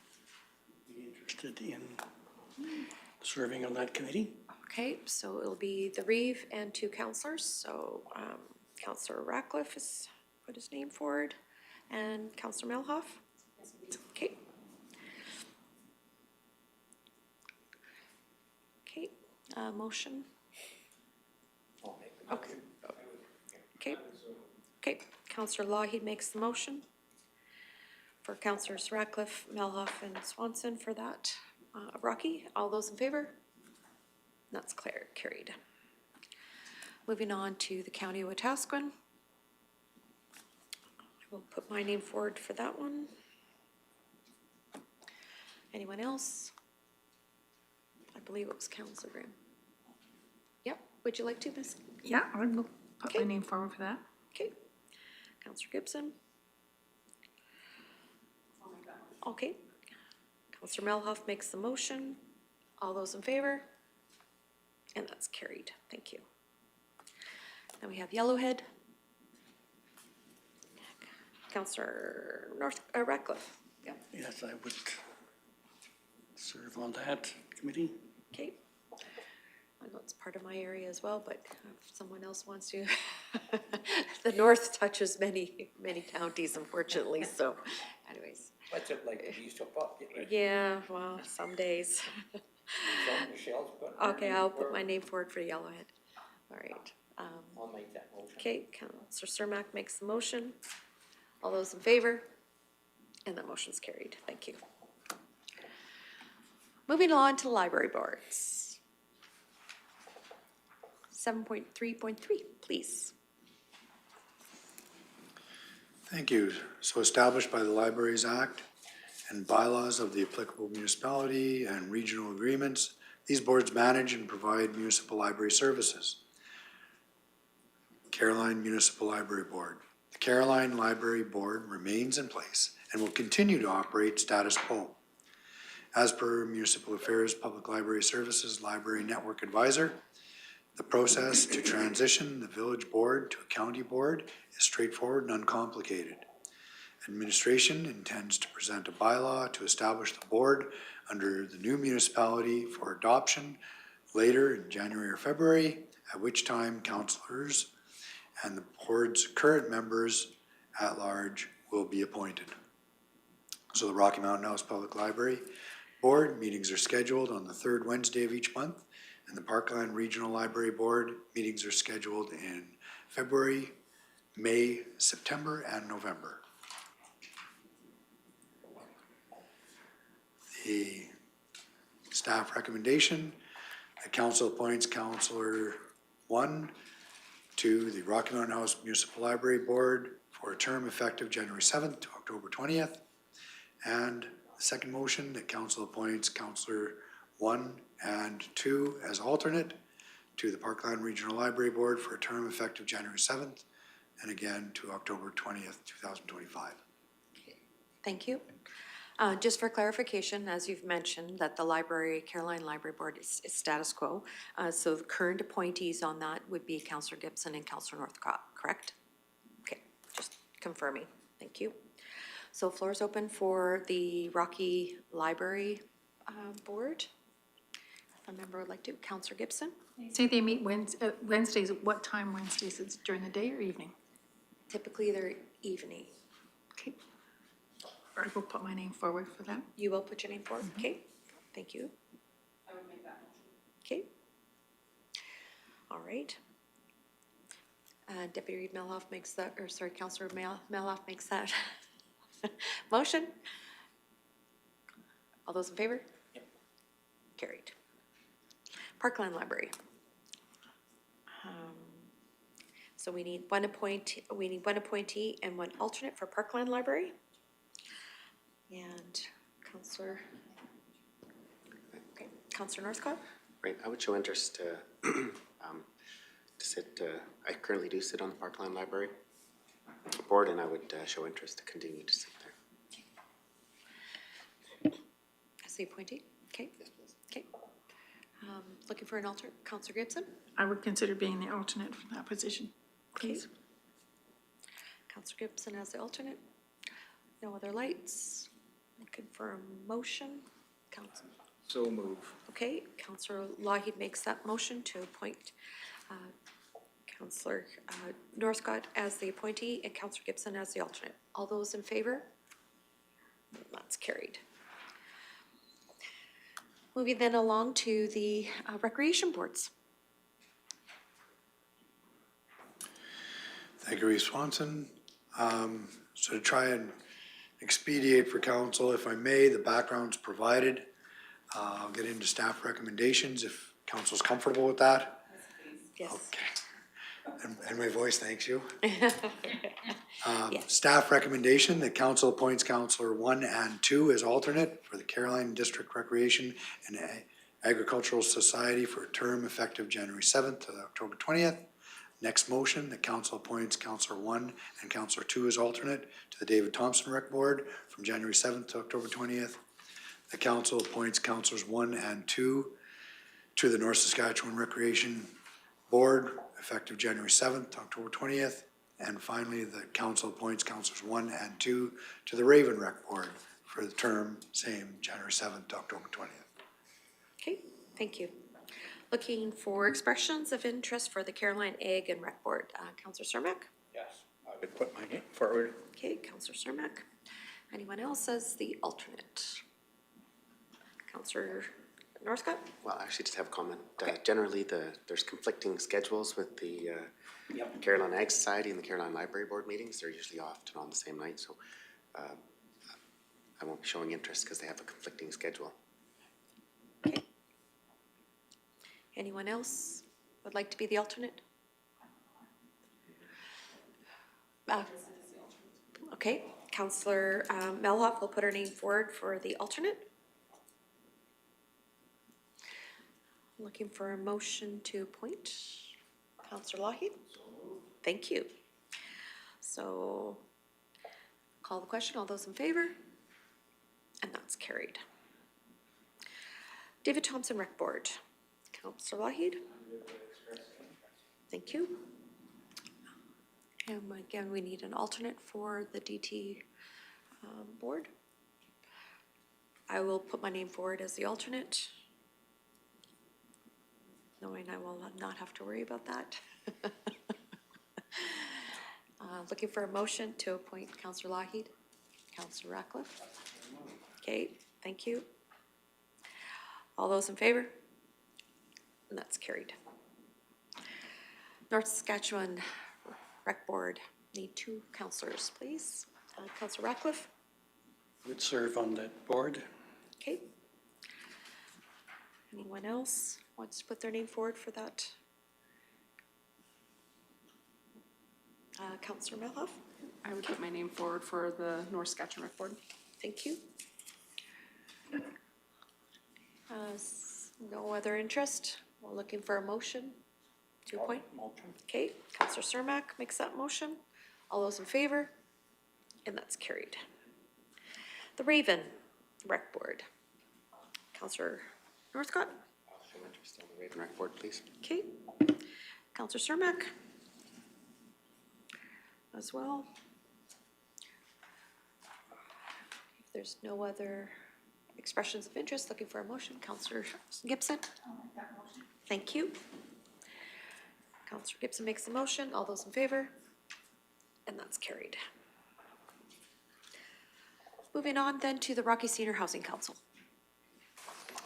Thank you, Reeve Swanson. So again, skipping the background, but these meetings are scheduled every third Wednesday of the month. The staff recommendation that council appoints Councillor 1 and 2 to the Rocky Senior Housing Council for a term effective January 7th to October 20th, 2025. Okay, thank you. I would like to put my name forward as I sit on the provincial ASHA board, and in order to sit on that board, I have to be a part of a home management body, so that, which is the Rocky Senior Housing, so I would like to let my name stand for this next term. Councillor Cermak? I will let my name stand too, if nobody else wants. Yeah. Okay. Somebody else does, that's fine. It's a golf day. Wednesdays are golfing. I know. Councillor Gibson? No, it's Yeah. okay. Okay, Councillor Cermak, Councillor Northcott? No, to learn more about seniors housing and stuff like that, it is intriguing to me. I would show an interest there, but if Brian has if he still desires to sit there, then I wouldn't. But I would like to learn more and be able to have that opportunity to sit on that board. Okay. Should we go to a secret ballot? Yeah? I know you've sat there already, Brian, I'd withdraw. No, I think maybe new blood would not be bad, would not be a bad thing. We're in the middle of something pretty gigantic that there's a lot of background that needs to be done. Okay. So perhaps there's an opportunity that we could invite you to a meeting or two to be an observer. Okay. And be on that board. We can invite him to the meeting. And there will be an opportunity, I will say, going forward, because the Rocky Senior Housing is having a workshop, and there will be a huge discussion with this council Yep. and the Rocky Council in regards to a regional housing project that's coming forward. So there will be more involvement this year with the balance of council in doing this, because this isn't just a Rocky Seniors Housing project. This has to involve all council. So. Then I'll withdraw my name and let Councillor Cermak continue to sit there, but I may attend a meeting and observe. Thank you. Thank you. Okay, sounds good. So just need a motion to appoint Councillor Cermak, and I do that. Councillor Ratcliffe, or, okay. Councillor Ratcliffe makes the motion. All those in favor? That's carried. Moving on to the community committees. The first one is the CAPE, Central Alberta Economic Partnership, 7.4.1. Go ahead. So the staff recommendation is that council appoints Councillors 1 to the Cape Alliance for a term effective January 7th to October 20th, 2025. Okay, thank you. Councillor Northcott was appointed last term, and you currently sit on the board, correct? Sit on the board of directors. Okay. All right, Councillor Ratcliffe? So is that our nominee for this position then, Councillor? Probably should be. All right then, let's proceed. Okay. All right, motion to appoint Councillor Northcott. Okay, thank you. Councillor Lougheed, all those in favor? Thank you.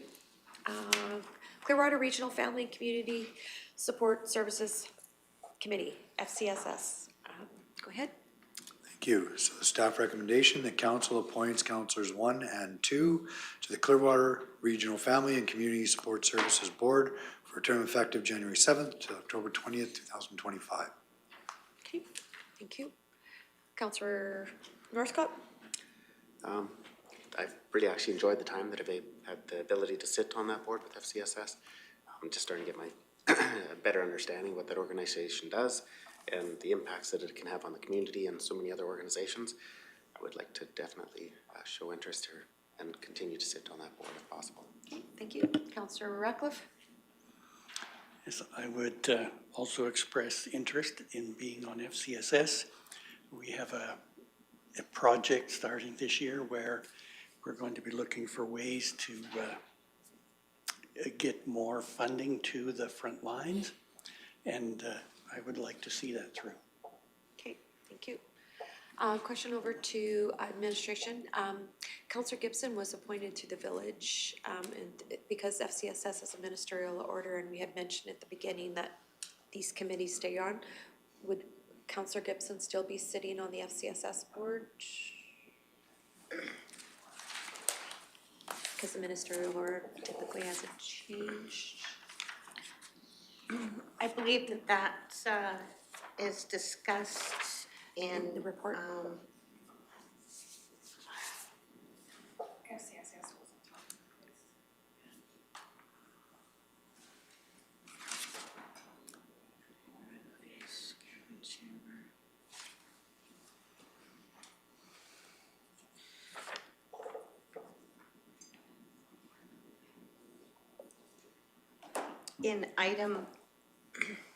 in the appointment of public members, item 8.1. Okay. And that was a decision. Sorry, just trying to refresh. Yeah. No, because like these appointments are for councillors, and so because we are effectively a new municipality, councillors' appointment by the village council is no longer in effect, and so this appointment is for the new municipality councillors. So if Councillor Gibson is interested in the committee or in the board, then Councillor Gibson would also put her name forward. Councillor Gibson? I'd like to put my name forward for that. The library, Uh, okay, your question is, Jen? yeah. So, Councillor Melhoff, Sorry, Reeve, thank you. How did the library board get to be moved over and have it stay status quo with its municipal order, but FCSS can't stay status quo with its municipal order? Yeah. The Municipal Library Board has its own legislation under the Public Libraries Act. So it is different and Okay. apart from. No, perfect. Thank you. Okay. So Councillor Gibson, would you? Yeah, I also have a question is, Deb Nelson was our member at large, so does that mean her position just fails away? Nope, that is in 8.1. In that item, former Village of Caroline Board and Committee appointments. There is a recommendation that council appoints Deb Nelson to the, no, I'm sorry, I'm not seeing that No, here. it's not to the FCSS, I didn't find it. I'm showing that Deb Nelson is on the Carolina District Rec and Ag Society. And as a public member, and then also public member to the Cape Alliance and to the Caroline School Parent Council Yeah. as a public member. So her position then at FCSS falls away, Or is that just an omission? or is that an omission? Yes, because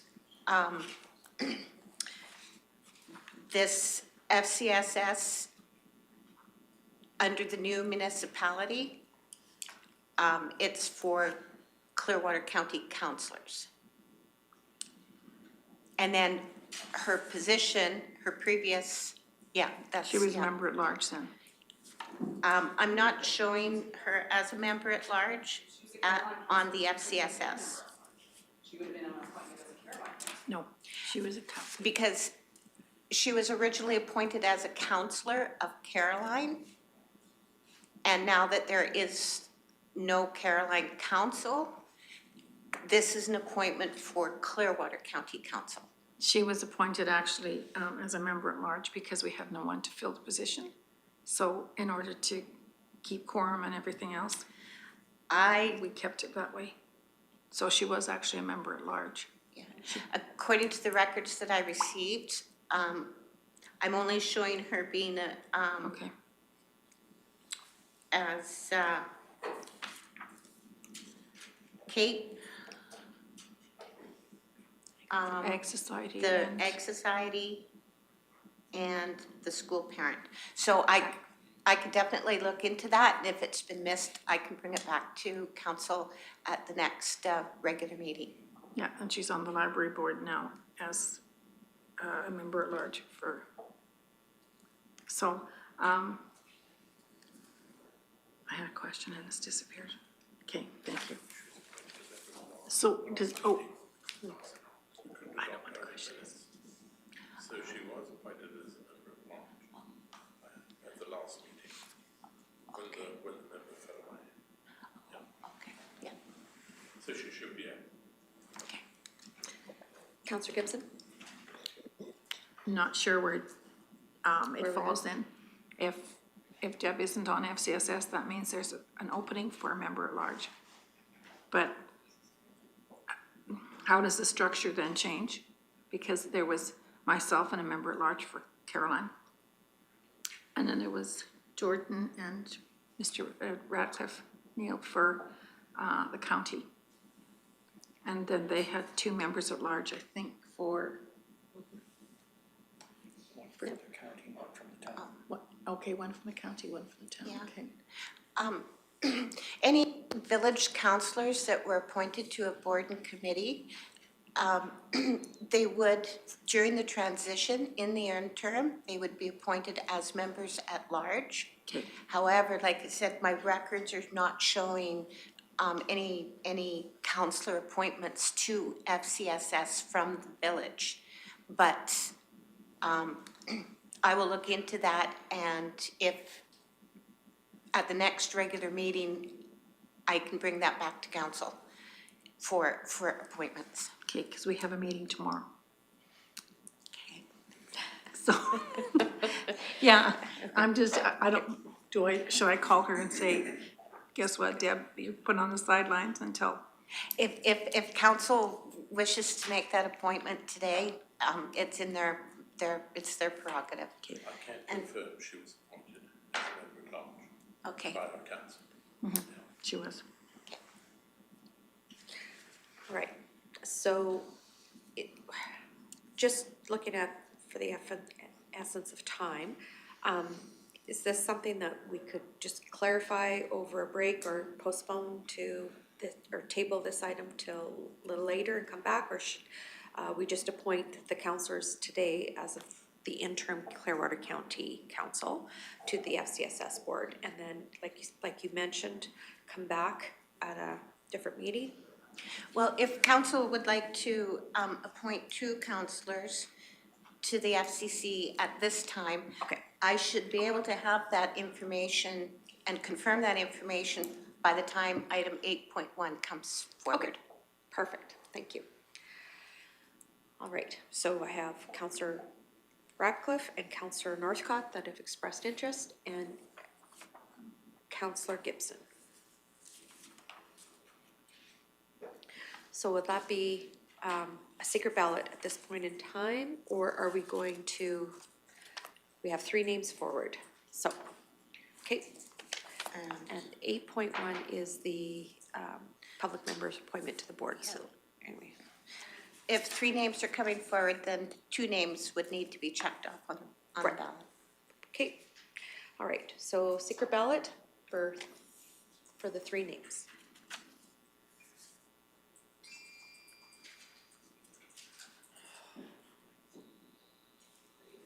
Yes, go ahead, Councillor Cermak.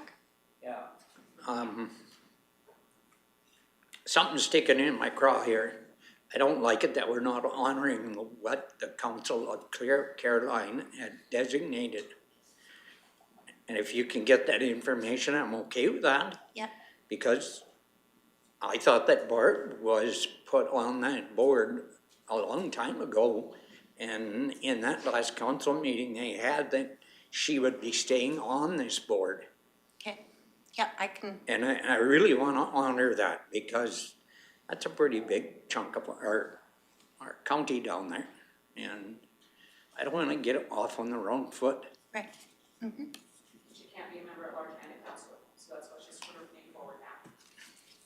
Yeah, but if the county, if the old village has already recommended that she would stay on it, I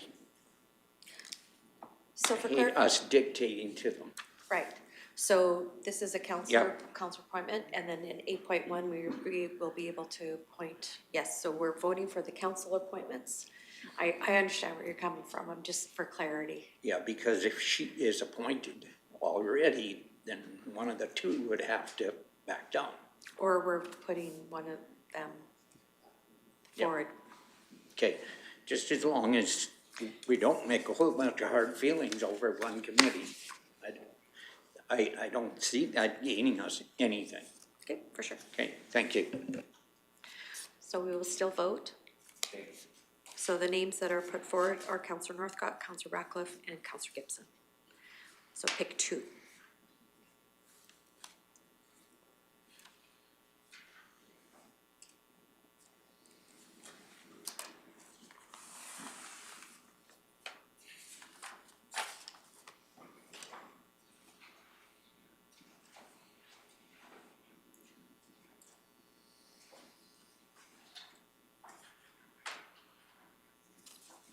Sorry.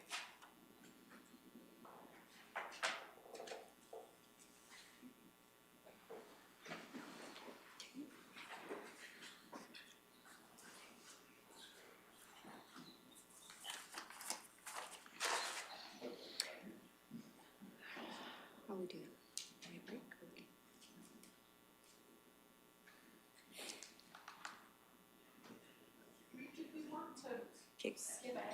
I'm just wondering, yeah, I agree. The only issue is we don't have our chief of, he's counting. So technically, he fills a role, exactly, so anyways. So just for council's consideration, 4.4.4, which is the next, is the Nordic Community Association. I do believe that one is very straightforward in what's there. Pardon me?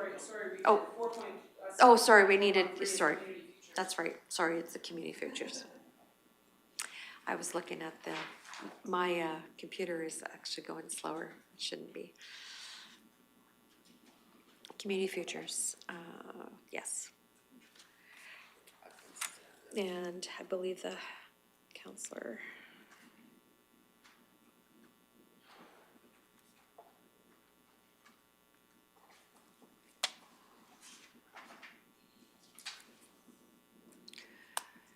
We'll wait for the vote, as much as I would like to continue on. Next time, to arrange a playlist. Okay, I can arrange a playlist. That's if I get to be here next time. Next time's after the next election.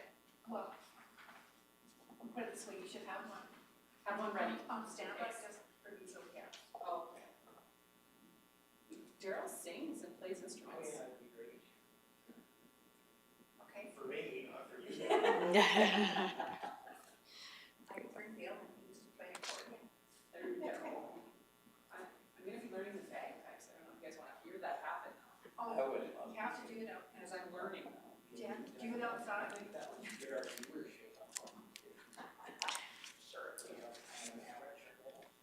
Literally amateur. It sounds fun. I love that. Oh, I love them too. That's why I wanna learn. There we go. Three quarters Scottish, one quarter.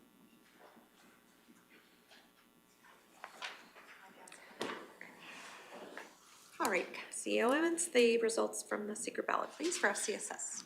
The councillors Gibson and Ratcliffe. Okay. Would need a motion then to appoint Gibson and Ratcliffe to the FCSS. Okay, thank you, Councillor Lougheed. All those in favor? Motion's carried. Moving on to community futures. 7.4.3, I tried to skip, but wouldn't let me. Thank you. The staff recommendation, the council appoints Councillor 1 as the Community Futures Central Alberta representative for term effective January 7th to October 20th, 2025. These meetings are scheduled as required. Okay. All right, Councillor Ratcliffe. Thank you, Reeve. As my main interest in being at this table is economic development, I would be interested in having a turn at this. It's not a board, at Community Futures. Okay. Expression of interest, good. Councillor Northcott. Absolutely. I've sat there for a couple of years now. I do have a good understanding of the organization, the policies, finances, the way the organization is structured, and I'd like to continue to sit there. Okay. Any other further expression of interest for the community futures? Seeing none, it's a secret ballot.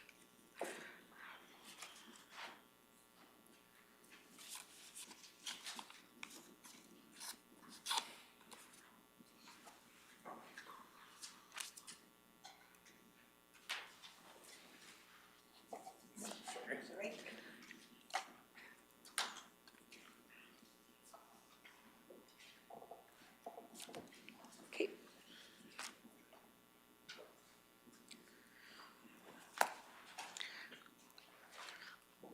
So with that, I am literally going to take the liberty and go to 7.4.4. Go ahead, Councillor Ratcliffe. Please be appointed to this board. Yeah. I've grown to appreciate the people of Nordic. Absolutely. I'll make that motion. Okay, so Councillor This Ratcliffe to be appointed to the Nordic Community Association.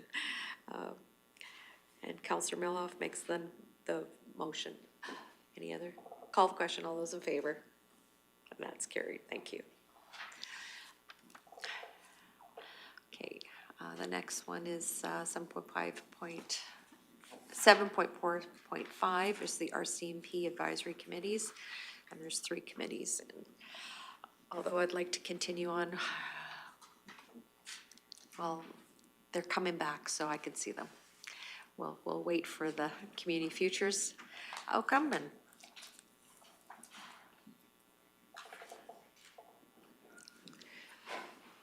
CEO Emmons, the results from the community futures. Councillor Northcott. Okay, thank you. Need a motion to, okay, Councillor Milhoff makes a motion to appoint Councillor Northcott. All those in favor? That's carried. While you were away, CEO Emmons, we did make the motion to appoint Councillor Ratcliffe for the Nordic Community Association. So we're now moving on to the RCMP advisory committees, please. And I believe there's 3. Thank you. So there's 3 motions here. The staff recommendation that council appoints Councillor 1 to the RIMBY RCMP Community Advisory Committee for the term of January 7th to October 20th, 2025. The other motion that council appoints Councillor 1 to the Sundry RCMP Advisory for the same term. And the third motion that council appoints Councillors 1 and 2 as an alternate to the SRO, which is the School Resource Officer Committee for a term of January 7th to October 2025. Awesome. Expressions of interest for the RIMBY. I know I've been on it in the past and Councillor Graham was on it before, so I have no problems going to that one. Okay, I'll put my name forward for the RIMBY Community Advisory Committee. Need a motion to the effect? Okay, Councillor Cermak makes the motion. All those in favor? It's carried, thank you. The Sundry RCMP Community, Councillor Cermak. If there's no further, need a motion to, okay, Councillor Lougheed will make the motion to appoint Councillor Cermak to the Sundry Committee, RCMP Community Advisory Committee. I'll get that right. All those in favor? Carried, thank you. The SRO, we need one appointment and one alternate. Go ahead, Councillor Lougheed. I'd like to let my name stand for that position. Need that. Councillor Ratcliffe? Alternate unless there's some other interest. Okay. Seeing none. Motion to appoint Councillor Lougheed and alternate. I'll make that motion. Okay, Councillor Ratcliffe is the alternate. Councillor Cermak makes the motion. All those in favor? And that's carried. Moving along to the Rocky Learning Council.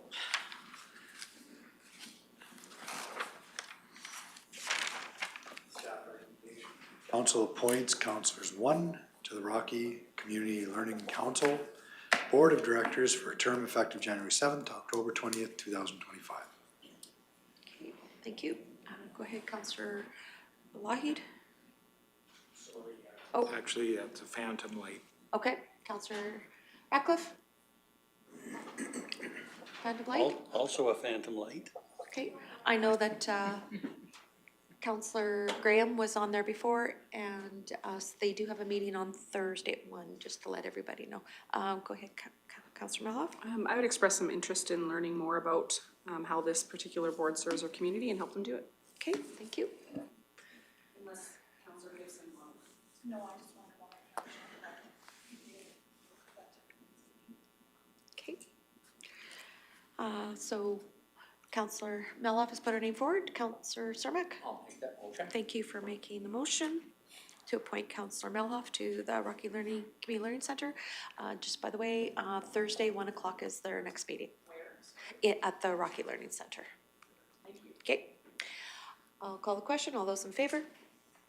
And that motion's carried. Thank you.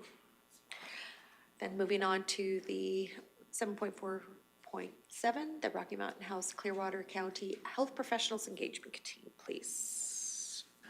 Recommendation that council appoints councillor 1 to the Health Professionals Engagement Team for a term of from January 7th to October 20th, 2025.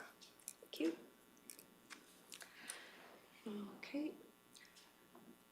Councillor Melhoff? Thank you, Reeve. I would express interest in continuing to serve on this particular committee. Thank you. I do have a question for you, because you've been on that. Would it be, because the housing and the health do have a little bit of correlation, and I know through the province of Asha, I'm wondering if it would be it'll be an ask of myself to be able to attend. You will know the agendas ahead of time, so whenever there's a housing issue that's maybe on the agenda, that I be invited to come along to, just for extra information to pass along to the other councils. Councillor Melhoff?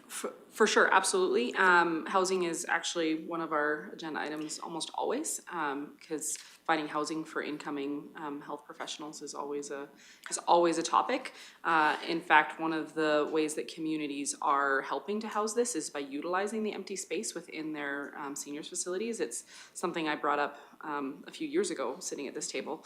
That would still be extremely valuable if that was something that your housing board would be willing to entertain still.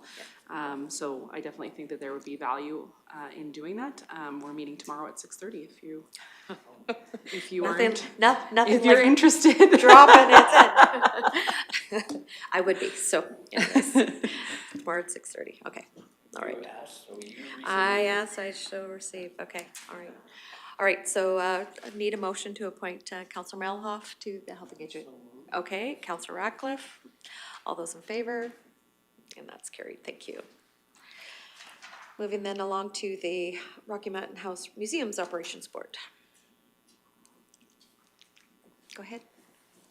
Thank you. So the recommendation before council today, that council appoints councillor 1 and councillor 2 to the Rocky Mountain House Museum Operations Board for a term effective January 7th to October 20th, 2025. Thank you.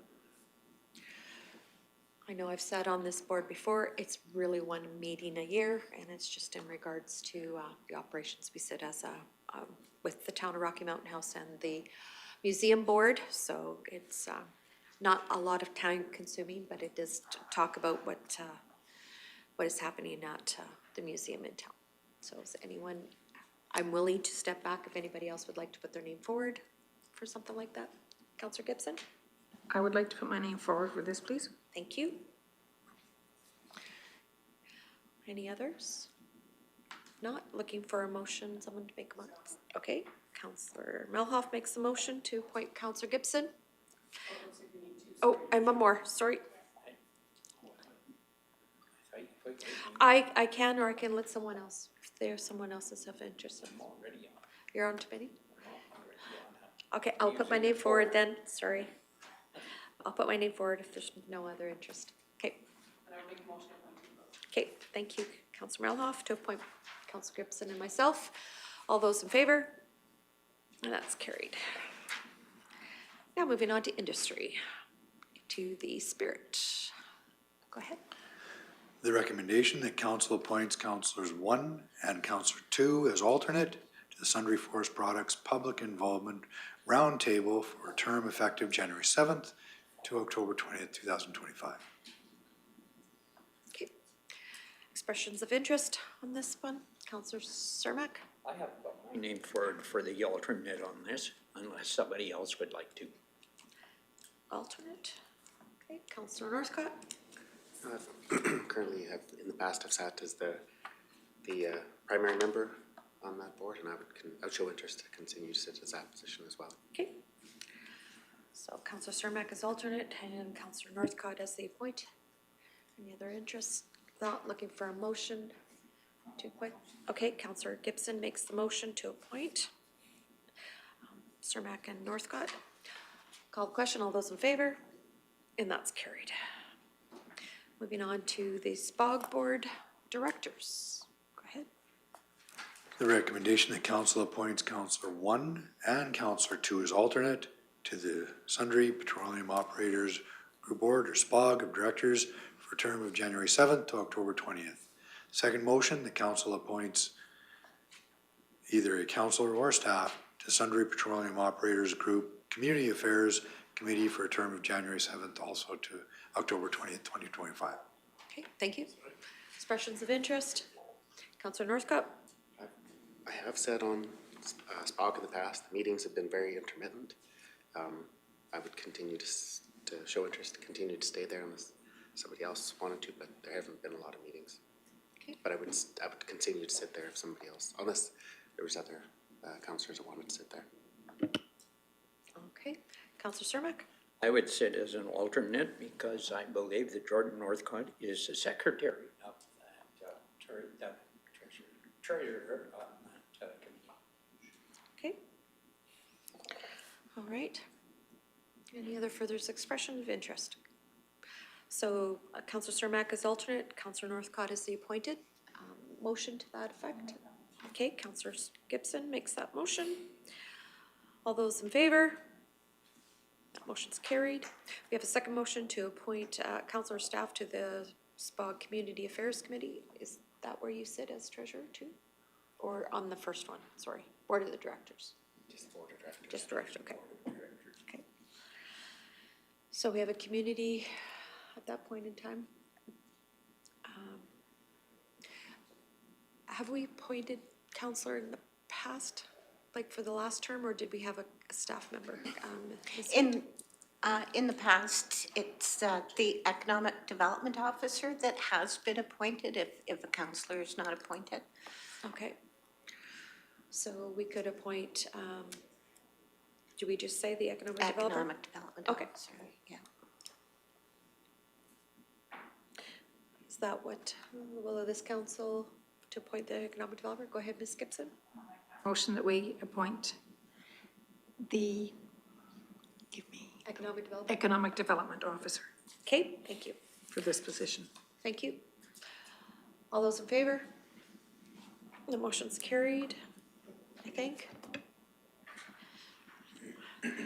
All right, moving on then to the West Central Stakeholders Group. The recommendation that council appoints Councillor 1 to the West Central Stakeholder Group for a term effective January 7th to October 20th, 2025.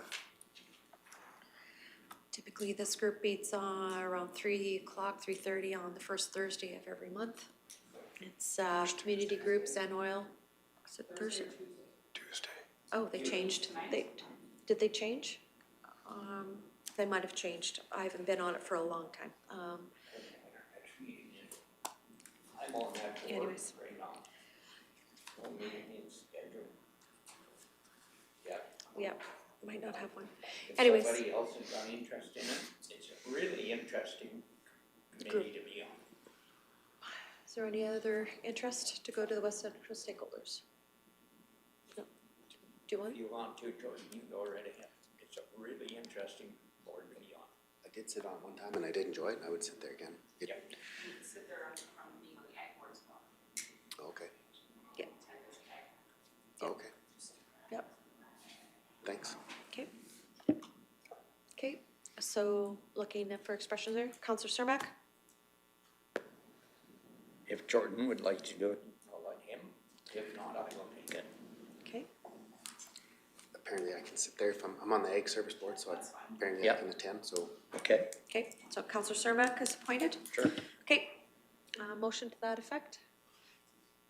Okay, Councillor Ratcliffe makes the motion, all those in favor? Thank you, carried. Moving on to the stewardship committees, Bighorn Backcountry Standing Committee. Thank you, Mr. Emmons, please. The recommendation for council, that council appoints Councillor 1 and Councillor 2 as alternate to the Bighorn Backcountry Standing Committee and Clearwater Forest Recreational Trail Initiative for a term of effective January 7th to October 20th, 2025. Councillor Mello? Thank you, Reeve. I've been serving on it this last year, and I would like to continue to do so. Okay. Looking for an alternate or further, Councillor Ratcliffe? I'd be interested as the alternate. Okay, thank you. There's no other expressions, looking for a motion to appoint. Okay, Councillor Cermak makes the motion. All those in favor? It's carried. Moving on to the North Saskatchewan Watershed Alliance Board Directors and the Headwaters Partnership Steering Committee. The recommendation that council appoints Councillor 1 to the North Saskatchewan Watershed Alliance Board of Directors to the Headwaters Partnership Steering Committee for a term effective January 7th to October 20th, 2025. Thank you. Councillor Melhoff? Thank you, Reeve. I've obviously have previously served as the counselor that we've appointed here, but I also serve on numerous subcommittees within the North Saskatchewan Watershed Alliance. So I believe it would be prudent for me to be reappointed today, if it so pleases the council. You bet. Councillor Ratcliffe? That's a good idea. Okay, so you make the motion? And I will make that motion. Okay, thank you. I'll call the question. All those in favor? Motion's carried. Thank you. And thank you for your service on that committee because it's had a lot happening on that river the last couple of years, so that's fantastic. Awesome. Okay, now we're at 8.1. Just looking as counselor, are we ready to chug through or do you want a quick 10-minute break or 5-minute break?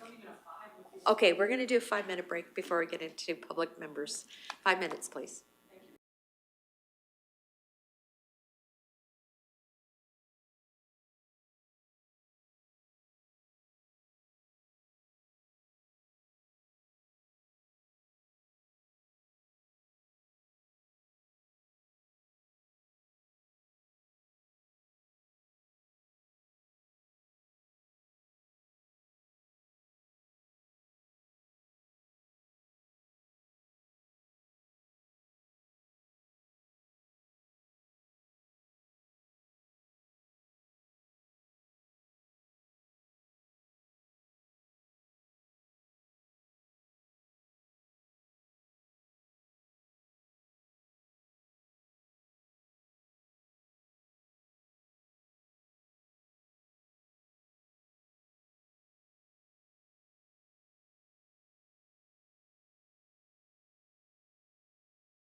And welcome back. We just had a quick break. We're now at 8.1, the public member appointments for boards and committees. There are a number of boards and committees, and just to help expedite this process, we all see the names in our agenda. What I would be looking for then, especially in regards to the Clearwater public members, Clearwater County public members, is that we just read the recommendation, and so as councillors, we'll just put our lights on to read those motions, and we'll do quick votes as we're going along. So for transparency, we don't want to do one motion in one fell swoop. We want to make sure we recognize the people that have put their names forward. So if that's okay, CEO Emmons, with you. Thank you. So the council appoints Ryland Katona as public member to Clearwater County's Ag Service Board for a 4-year term effective November 1st, 2024. Okay, looking for a motion to that effect from, okay, Councillor Ratcliffe. All those in favor? That motion's carried. Sorry, there, it's in the background. Those motions. Did you have a question in regards to any of them before I call the question? Do the other members that are the public members of that committee not need to be reappointed as well? So As far as the Ag Service Stuart Board? Mahan and Rick Northcott, do they not need reappointed as well? They're still in there. They're on their term. Oh, Part of their term, are they not? But so is Ryan, he was appointed in October, so how would the Rick Northcott and Stuart Mahan and Teresa Lang as the current, and Aaron Terpsma, I gotta list all the public members on the Ag Board now. How would they Thank you get for the to be question. appointed? yeah. Ms. Hay? Under advice of the Municipal Affairs Advisor, their advice was to do a duplicate of the current organizational meeting and do the reappointments from that organizational meeting. It wasn't necessary to go all the way back to like appointments that were made at previous org meetings. It was just in the org meeting prior to the amalgamation. And that was on the advice of Municipal Affairs Advisor. Any resolutions, bylaws made by each council prior to amalgamation stands, but Municipal Affairs advised that the organizational 2024 organizational meeting be repeated for the interim council. And I didn't ask the question why. I just did as I was told. Councillor Malhoff? Thank you, Reeve. So do we then ensure that we're doing a motion then accepting the ones that are already pre-existing so they get appointments? Because the appointments that were made for them were made under a municipality that no longer exists. Right, but those So- resolutions still stand. Okay, It's it's interesting that these ones don't then. It's up to council, if council wishes to do a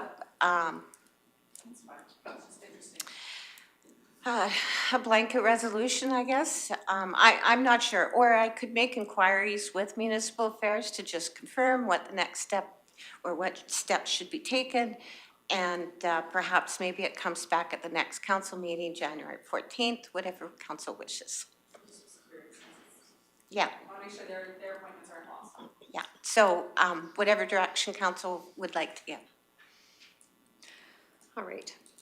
So I guess what I heard was this is the request of the Municipal Affairs Advisor, and whatever we want to continue, we can continue as what's been advised. And a good point, Councillor Malhoff, in regards to the other, maybe that can be a question and come back to us on the next meeting, general meeting on January 14th.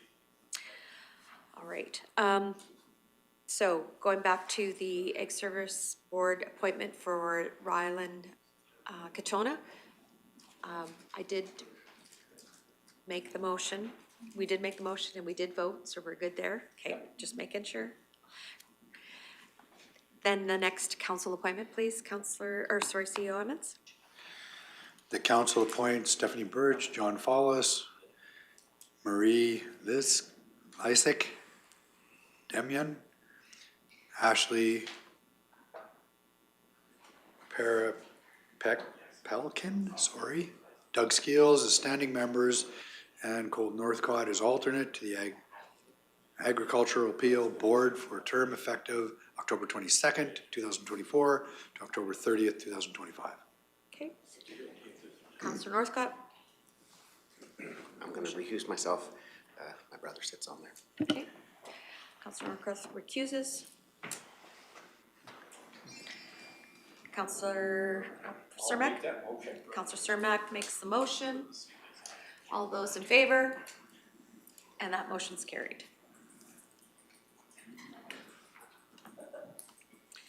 All right, moving on to the next one, please. The council appoints Shauna Narad as public member to the Central Alberta Economic Partnership Alliance for a one-year term effective November 1st, 2024. Thank you. Councillor Northcott. I'll make that motion. Thank you. All those in favor? That motion's carried. Continue on, please. That council appoints Peggy McCofka as a member to the Clearwater Regional Family and Community Support Services for the remainder of term effective October 2nd, 2024 to December 31st, 2025. Thank you. Motion to, of that effect, Councillor Radcliffe. All those in favor? Motion's carried. Thank you. The council appoints Patricia Bubley as regular public member and Earl Graham as an alternate member to the Clearwater County Heritage Grant Advisory Committee for a two-year term effective January 1st, 2025. Thank you. Councillor Cermak makes the motion. All those in favor? And that motion's carried. Thank you. The council appoints Lori Pratt as member to the Rocky Mountain House Clearwater County Health Professional Engagement Team for a two-year term effective November 1st, 2024. Thank you. Councillor Malhoff makes the motion. All those in favor? That's carried. Are those opposed? You're carried? Yeah, okay, thank you. Go ahead. The council appoints Tim Hoven for a one-year term and Amanda Thompson for a two-year term as public members to the Municipal Planning Commission effective November 1st, 2024. Thank you. Make the motion. Councillor Ratcliffe makes the motion. All those in favor? No, motion's carried. Next, the council appoints Chandra Katona as public member to North Saskatchewan Recreation Board for a three-year term effective November 1st, 2024. Thank you. Councillor Cermak? You'll make that motion? Thank you. All those in favor? No, motion's carried. Next, the council appoints Tim Hoven as member to the Raven Recreation Board for a one-year term effective November 1st, 2024. Thank you. Motion to make, okay, Councillor Gibson makes that motion. All those in favor? Go ahead, Deputy Reeve Melhoff. Thank you, Reeve. I just wanted to explain why I am opposed. It's not because Tim Hoven isn't a wonderful community steward. Our bylaw states they need to live within the recreation area, and I simply believe it should be reposted and have somebody sit on it that lives within that area. Okay. All right, so motion's on the floor. So those in favor? Those opposed? Okay. Councillor Northcott? Did you want to say anything towards that? Yeah, I think proximity to the area, if administration has any background information on Mr. Hoven's residence or his place of residency in proximity to the Raven Rec area. I believe it is like very close, very, very close. Yes, I believe that that was discussed at the previous organizational meeting, and that is why the appointment is just for 1 year, to allow administration time to review the boundaries and review the place of residence regarding Mr. Hoven, and then bringing that back to council to make any required changes. But the one-year appointment is to allow administration time to do that. Normally, the appointment would have been for 3 years. Okay. Thank you. Continue on CO Emmons, please. The council appoints Lexi Wild for a 3-year term to the Subdivision Development Appeal Board effective November 1st, 2024. Thank you. Motion for appointment. Councillor Ratcliffe makes that motion. All those in favor? That motion's carried. The Land Use Bylaw Rewrite Committee, Bylaw 1163-23, with Schedule B, Public Advisory Committee Terms of Reference, states that membership to continue until project completion, which is expected to end February 2025. Thank you. Motion for someone to make that motion. Councillor Cermak. All those in favor? Motion's carried.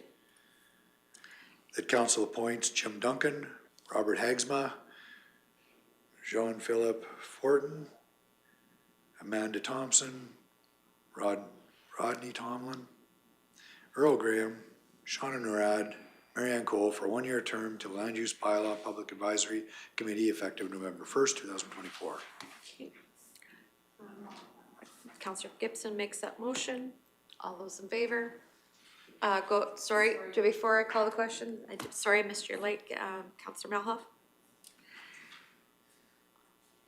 Sorry, Reeve, when we previously appointed ourselves to this, it said or until this committee was no longer required. If we're not gonna, it says till November 1st, but shouldn't it be until it's, sorry.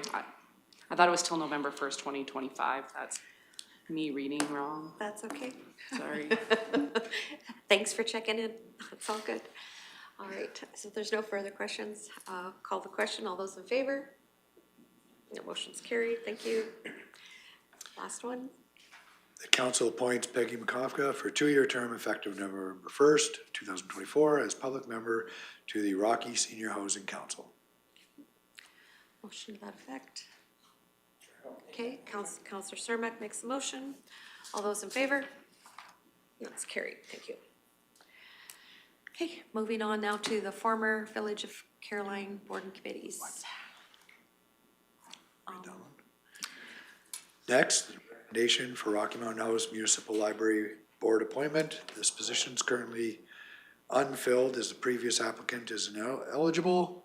The position was re-advertised, however, no applicants were received. Administration is waiting for confirmation of next steps from the library manager. Okay. Next, the former Village of Caroline Board and Committee appointments. At the Village of Caroline's organizational meeting held October 2024, the former council appointed village councillors to various boards and committees in Caroline. Now that amalgamation is completed, it is recommended that the village's previous appointment members remain in effect until the new municipality as public members until the organizational meeting takes place October 2025. This will help the boards and committees with transitioning their membership representatives. If changes are needed, amendments to the boards and committees, terms of reference may be required. It's understood that reviewing the terms of reference will take some time and careful consideration before the board and committees finalize any decision. First, the council appoints Deb Nelson as Caroline Public Member to the Cape Alliance for a term effective January 7th, 2025 to October 28th, 2025. Okay, and someone would like to make a motion to that effect? Councillor Gibson. All those in favor? And that motion's carried. The council appoints Jessica McBride for a term effective January 7th to October 28th, 2025 as Caroline Public Member to the Rocky Senior Housing Council. Okay. Motion to that effect. Councillor Cermak. All those in favor? Oh, sorry. Again? No, that's okay. Go ahead. Thank you. How does that affect the ministerial order? Because that's under a ministerial order. Does it change the numbers? Because we can't go outside the ministerial order for the housing board. So how does that affect the ministerial order that's currently in place? You still sorry. The ministerial order, lists members from Clearwater County, Town of Rocky Mountain House, and the Village of Caroline. Yes. And so this motion here still allows for Caroline representation without changing the vote or changing quorum. In the interim, from now till October, this will allow the Rocky Seniors Housing Council to review terms of reference, make recommendations to a change to the ministerial order and a request based on what the board decides. So this is just for the interim. It's not, the appointment is for Caroline representation. So it should not have any effect or impact on representation at this time. Perfect, thank you. Okay, thank you. So Councillor Cermak made the motion to appoint Jessica McBride. Any other questions? I'll call the question. All those in favor? Motion's carried. Thank you. The council appoints Deb Nelson as Caroline Public Member to the Caroline and District Rec and Ag Society for a term effective January 7th to October 28th, 2025. Okay, motion to that effect. Councillor Ratcliffe makes that motion.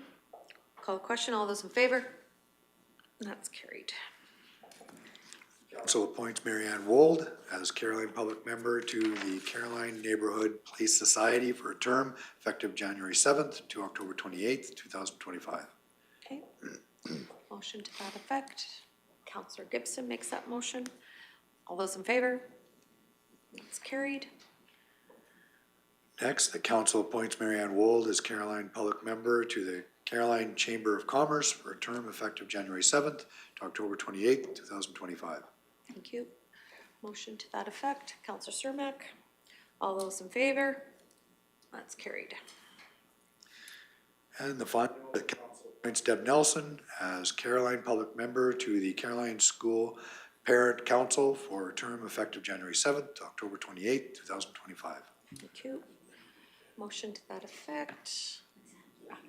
Thank you, Councillor Ratcliffe. All those in favor? And that is carried. And Ms. Haight has one more for us, I believe. Yes, so administration did do some inquiries, and September 8th, the Village of Caroline Council passed a resolution to appoint, at that time, Councillor Deb Nelson as a Caroline Public Member at Large. So the recommendation is that the new Clearwater County Council endorses that resolution by appointing Deb Nelson as the FCSS Caroline Public Member at Large. Now, there is a position for Caroline representation that is still vacant because Caroline's representation was one councillor member and one member at large. So once council appoints Deb Nelson as the public member at large, that still leaves a position vacant for Caroline representation on the board.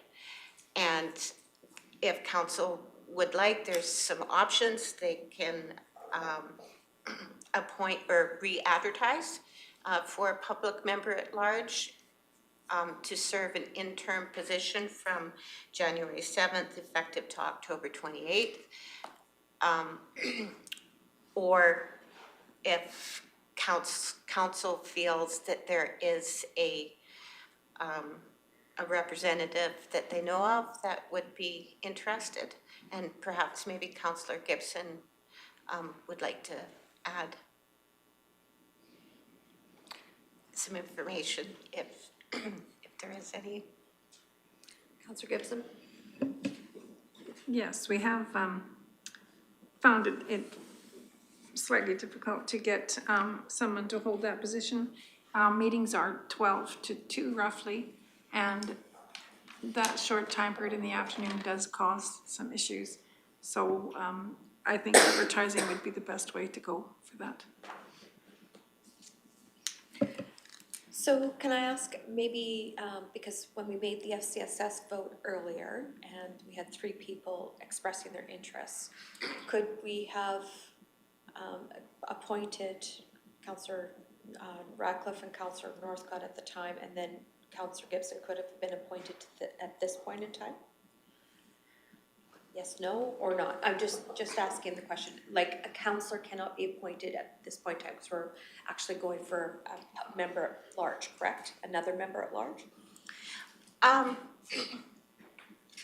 That's without speaking to FCSS, I believe that council could make a resolution to appoint a councillor to represent Caroline. But like I said, without speaking to FCSS, I'm not sure. Okay.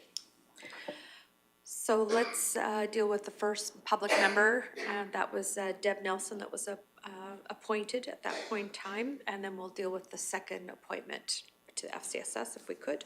So the first one is for Deb Nelson to be appointed to council member, the village member at large, public member at large for FCSS.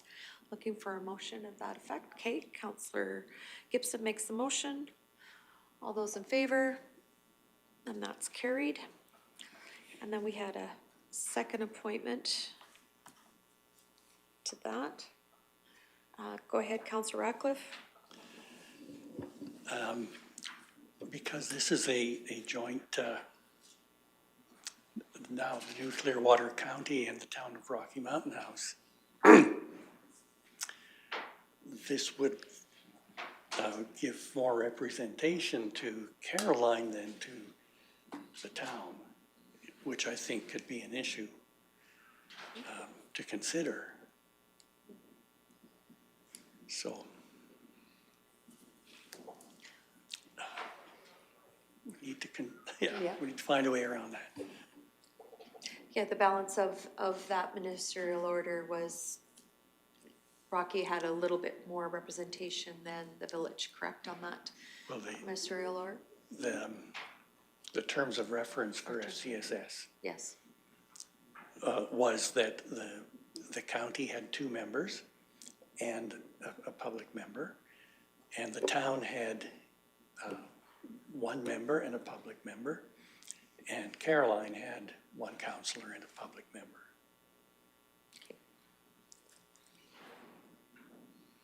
Okay, I see where you're going, because if we appoint someone else from the village, then it would be 3, technically 3, Yeah. 2, even though Councillor Gibson is now part of our interim council, she still represents. Yeah, I've got 2 hands. She's got 2 hats, so. Only 2? Maybe a motion to reconsider, I don't know, reconsider, Councillor Melhoff. Thank you, Reeve. I'm curious, because FCSS, the voting rights on FCSS are based on percentage of how much you pay into FCSS. I would assume that that's how it works. I've never sat on that board. The town pays so much, we pay as the county so much, and before, the village paid so much, and now the county, the new municipality will have been absorbing all of that. So therefore, I would assume the same voting rights that would have applied to the village of Caroline will now be transferred to the new, would be transferred to the new municipality. So theoretically, it should be fine, because it's not like the balance of the amount being put into FCSS has changed. The new municipality has absorbed what the village of Caroline was previously paying. So those voting rights should go with the cost that the new municipality is incurring, should it not? Until it's at least reviewed. Ms. Haight? Yes, that makes logical sense. And this is just for the interim, just to allow the boards and committees time to review their terms of reference, to review the voting representation, and to allow them to make any changes if needed, and to also maintain quorum for their meetings. So in regards to FCSS, an option for council is to appoint 2 Caroline public members to represent Caroline in the meantime until FCSS has time to update their terms of reference and decide what it is that, and for all three, for town and county councils to decide, you know, how that FCSS board is to be represented. So if, I believe Reeve Swanson, it was to appoint a previous applicant, For the but second one? it's unknown at this time if any of those applicants were Caroline residents. I believe that, if, just going by memory, they're all rural applicants. So there could be re-advertising done to specifically for a Caroline resident to be appointed as the public member at large. Okay. It's Or confusing as mud. Administration could make inquiries with the FCS to determine if they still have quorum, even though there may be short one Caroline public member. Because currently, Deb Nelson is a public member sitting on that board. And like I said, September 18th, Village of Caroline Council made that appointment, and then today, council would be just asked to endorse that appointment under the new municipality. Okay. Councillor Gibson? I know under quorum, I had to be there as a councillor for Caroline in order for quorum to be in effect. Now, can I sit as a member of large for Clearwater County even though I'm a councillor and allow the two representatives from here to sit the way, like, just leave it the way it was? In other words, I sat for Caroline, but I can be a member at large instead of a councillor? Or is that moving too many hats around? Yes, no, I mean, no, if you're a councillor, and Gotta you were wear on that the hat. board, then you would be sitting as a councillor. Okay. A public member is a public member. I think then the fairest thing to do would be advertise for that. All right, so we need a motion to advertise for that position? Yeah. Okay, And a motion to appoint Deb Nelson we did. as Caroline public member. Yeah, we did that just before you. Oh, dear, okay. Yeah, Sorry. thank you, yeah. Yeah. That one, Councillor Gibson made that motion and it's carried to appoint. I'll make a motion then that we advertise for the position of FCSS member at large for Caroline. That member has to come from the village, or from the hamlet of Caroline. Yes, the advertisement would read that it would be a Caroline resident. Councillor Malhoff? Was my question. That was my question. That was is your question? How are we doing that? Okay. I won't be, I would like, before we advertise, I would like clarification first before we advertise. I guess that's where I'm at. We need to make succinctly where we're at, so maybe that's the information that comes before the advertising, that we know where, please talk to the FCSS managers, but guess where I'm at before we advertise. That would be my preference, but I know you will follow up on that. Go ahead, Councillor Cermak. If we're gonna wait, when is their next meeting? If they're not gonna have quorum, they gotta have a person in that place. So how soon can we get that information? If their meeting is right away? Well, If quorum was made up of a village councillor, there's no possible way for us to achieve that. They don't exist. yeah, but, so I know under the housing minister, we didn't reference, we just said member of village of council. We didn't say if it was a public member or an elected official. So I'm not sure if FCSS terms of reference mentions that, but absolutely, like I said, it would need some more referencing before we advertise. And so Yep. that's why I would say that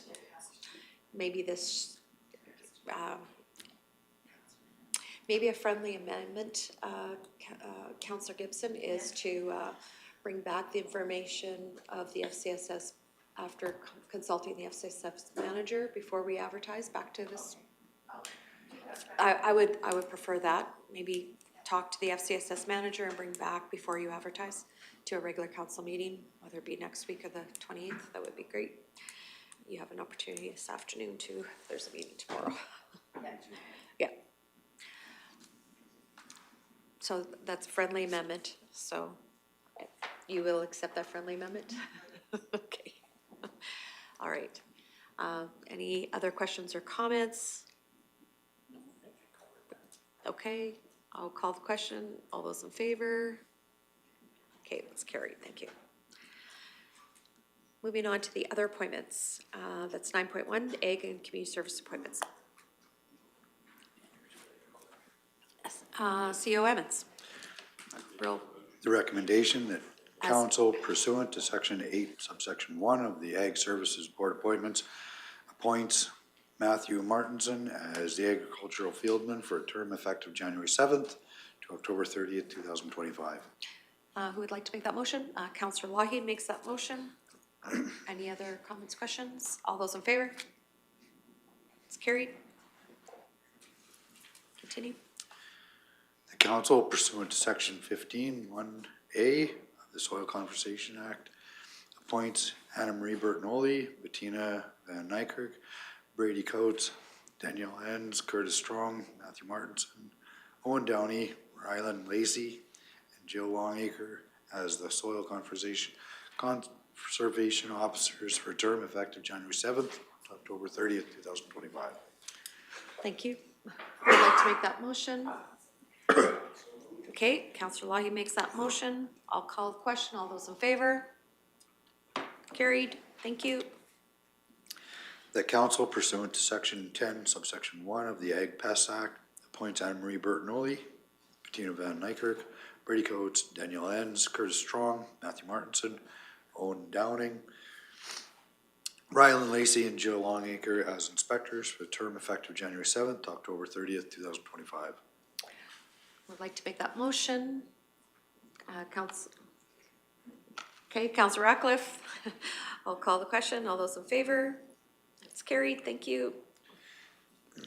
The council pursuant to section 7 subsection 1 of the Weed Control Act appoints Anna Marie Bertinoli, Bettina Van Nykerk, Brady Coates, Danielle Enns, Curtis Strong, Matthew Martinson, Owen Downey, Ryland Lacey, and Jill Longacre as inspectors for a term of January 7th to October 30th, 2025.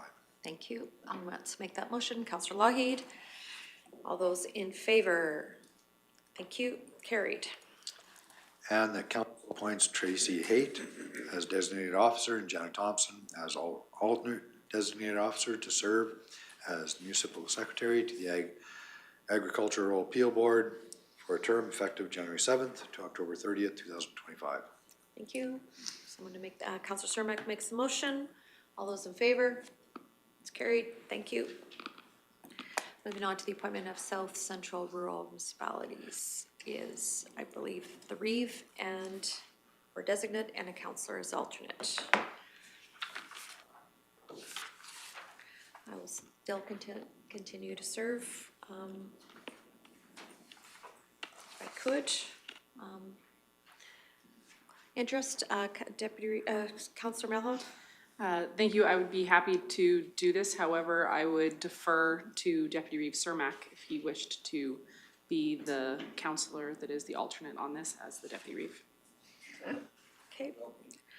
Okay, Councillor Cermak as alternate. Motion to that effect. Okay, Councillor Gibson makes the motion. All those in favor? The motion's carried. Thank you. Moving on to the appointment of community peace officers.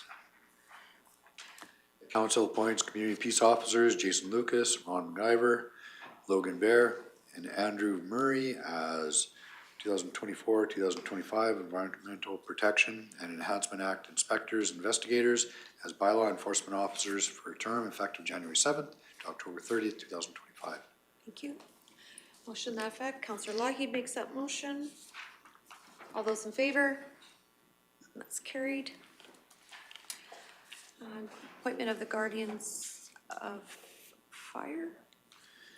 Council appoints Christine Haggart, Planning and Emergency Services Director, John Lidas, Fire Chief, Christopher Hemrick, Deputy Chief, Selby Brown, Deputy Chief, Ryan Moncrief, Logistics Officer, Michael Van Bearden, Fire Prevention Officer, Sheldon Melhoff, Special Operations Coordinator and Community Peace Officers, Jason Lucas, Ron MacGyver, Logan Bear, and Andrew Murray as 2024-2025 Fire Gardens for a term effective January 7th to October 30th, 2025.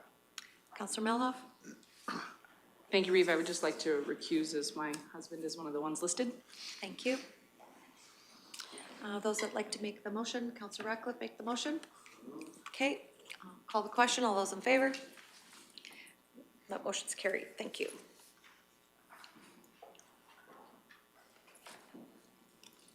Carry on to the appointment of Reeve and Deputy Reeve for the Central Alberta Mayors and Reeves Committee. The council appoint the Reeve and Deputy Reeve to the Central Alberta Mayors and Reeves Committee for a term effective January 7th to October 20th, 2025. Okay, I'll make the motion. Councillor Northcott makes the motion. All those in favor? And that motion's carried. Development Authority appointments. The council appoints Adrian Clark, Amber Williams, Chrissy Leeper, Christine Haggart, Dawson Connolly, Dustin Bisson, Holly Billy, Kim Gillum as Clearwater County's Development Authority and Development Officers and Bylaw Enforcement Officers for term effective January 7th to October 30th, 2025. Thank you. Somebody wants to make that motion?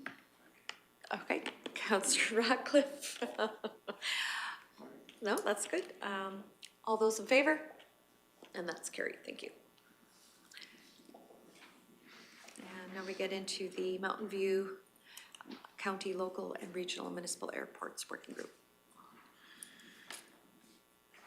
Recommendation, the council appoints the Reeve or designate to Mountain View County Local and Regional Municipal Airports Working Group for a term effective January 7th to October 20th, 2025. Okay, I will sit on that. Go ahead, Councillor Ratcliffe. I would be interested in tagging along on this sometime, Okay. but I would make the motion as per staff recommendation. Okay, thank you. I will let you know when that next meeting is. Okay, all right. If there's no other further, call the question. All those in favor? That motion's carried. Thank you. I believe we're at number 10, which is the adjournment, and then we'll have a quick lunch break, and then we'll go into our regular meeting at, I'll say at about 1:15, 10 after 1. We'll go from there. So motion to adjourn. Okay, Councillor Northcott makes the motion to adjourn. All those in favor? That's carried. Thank you.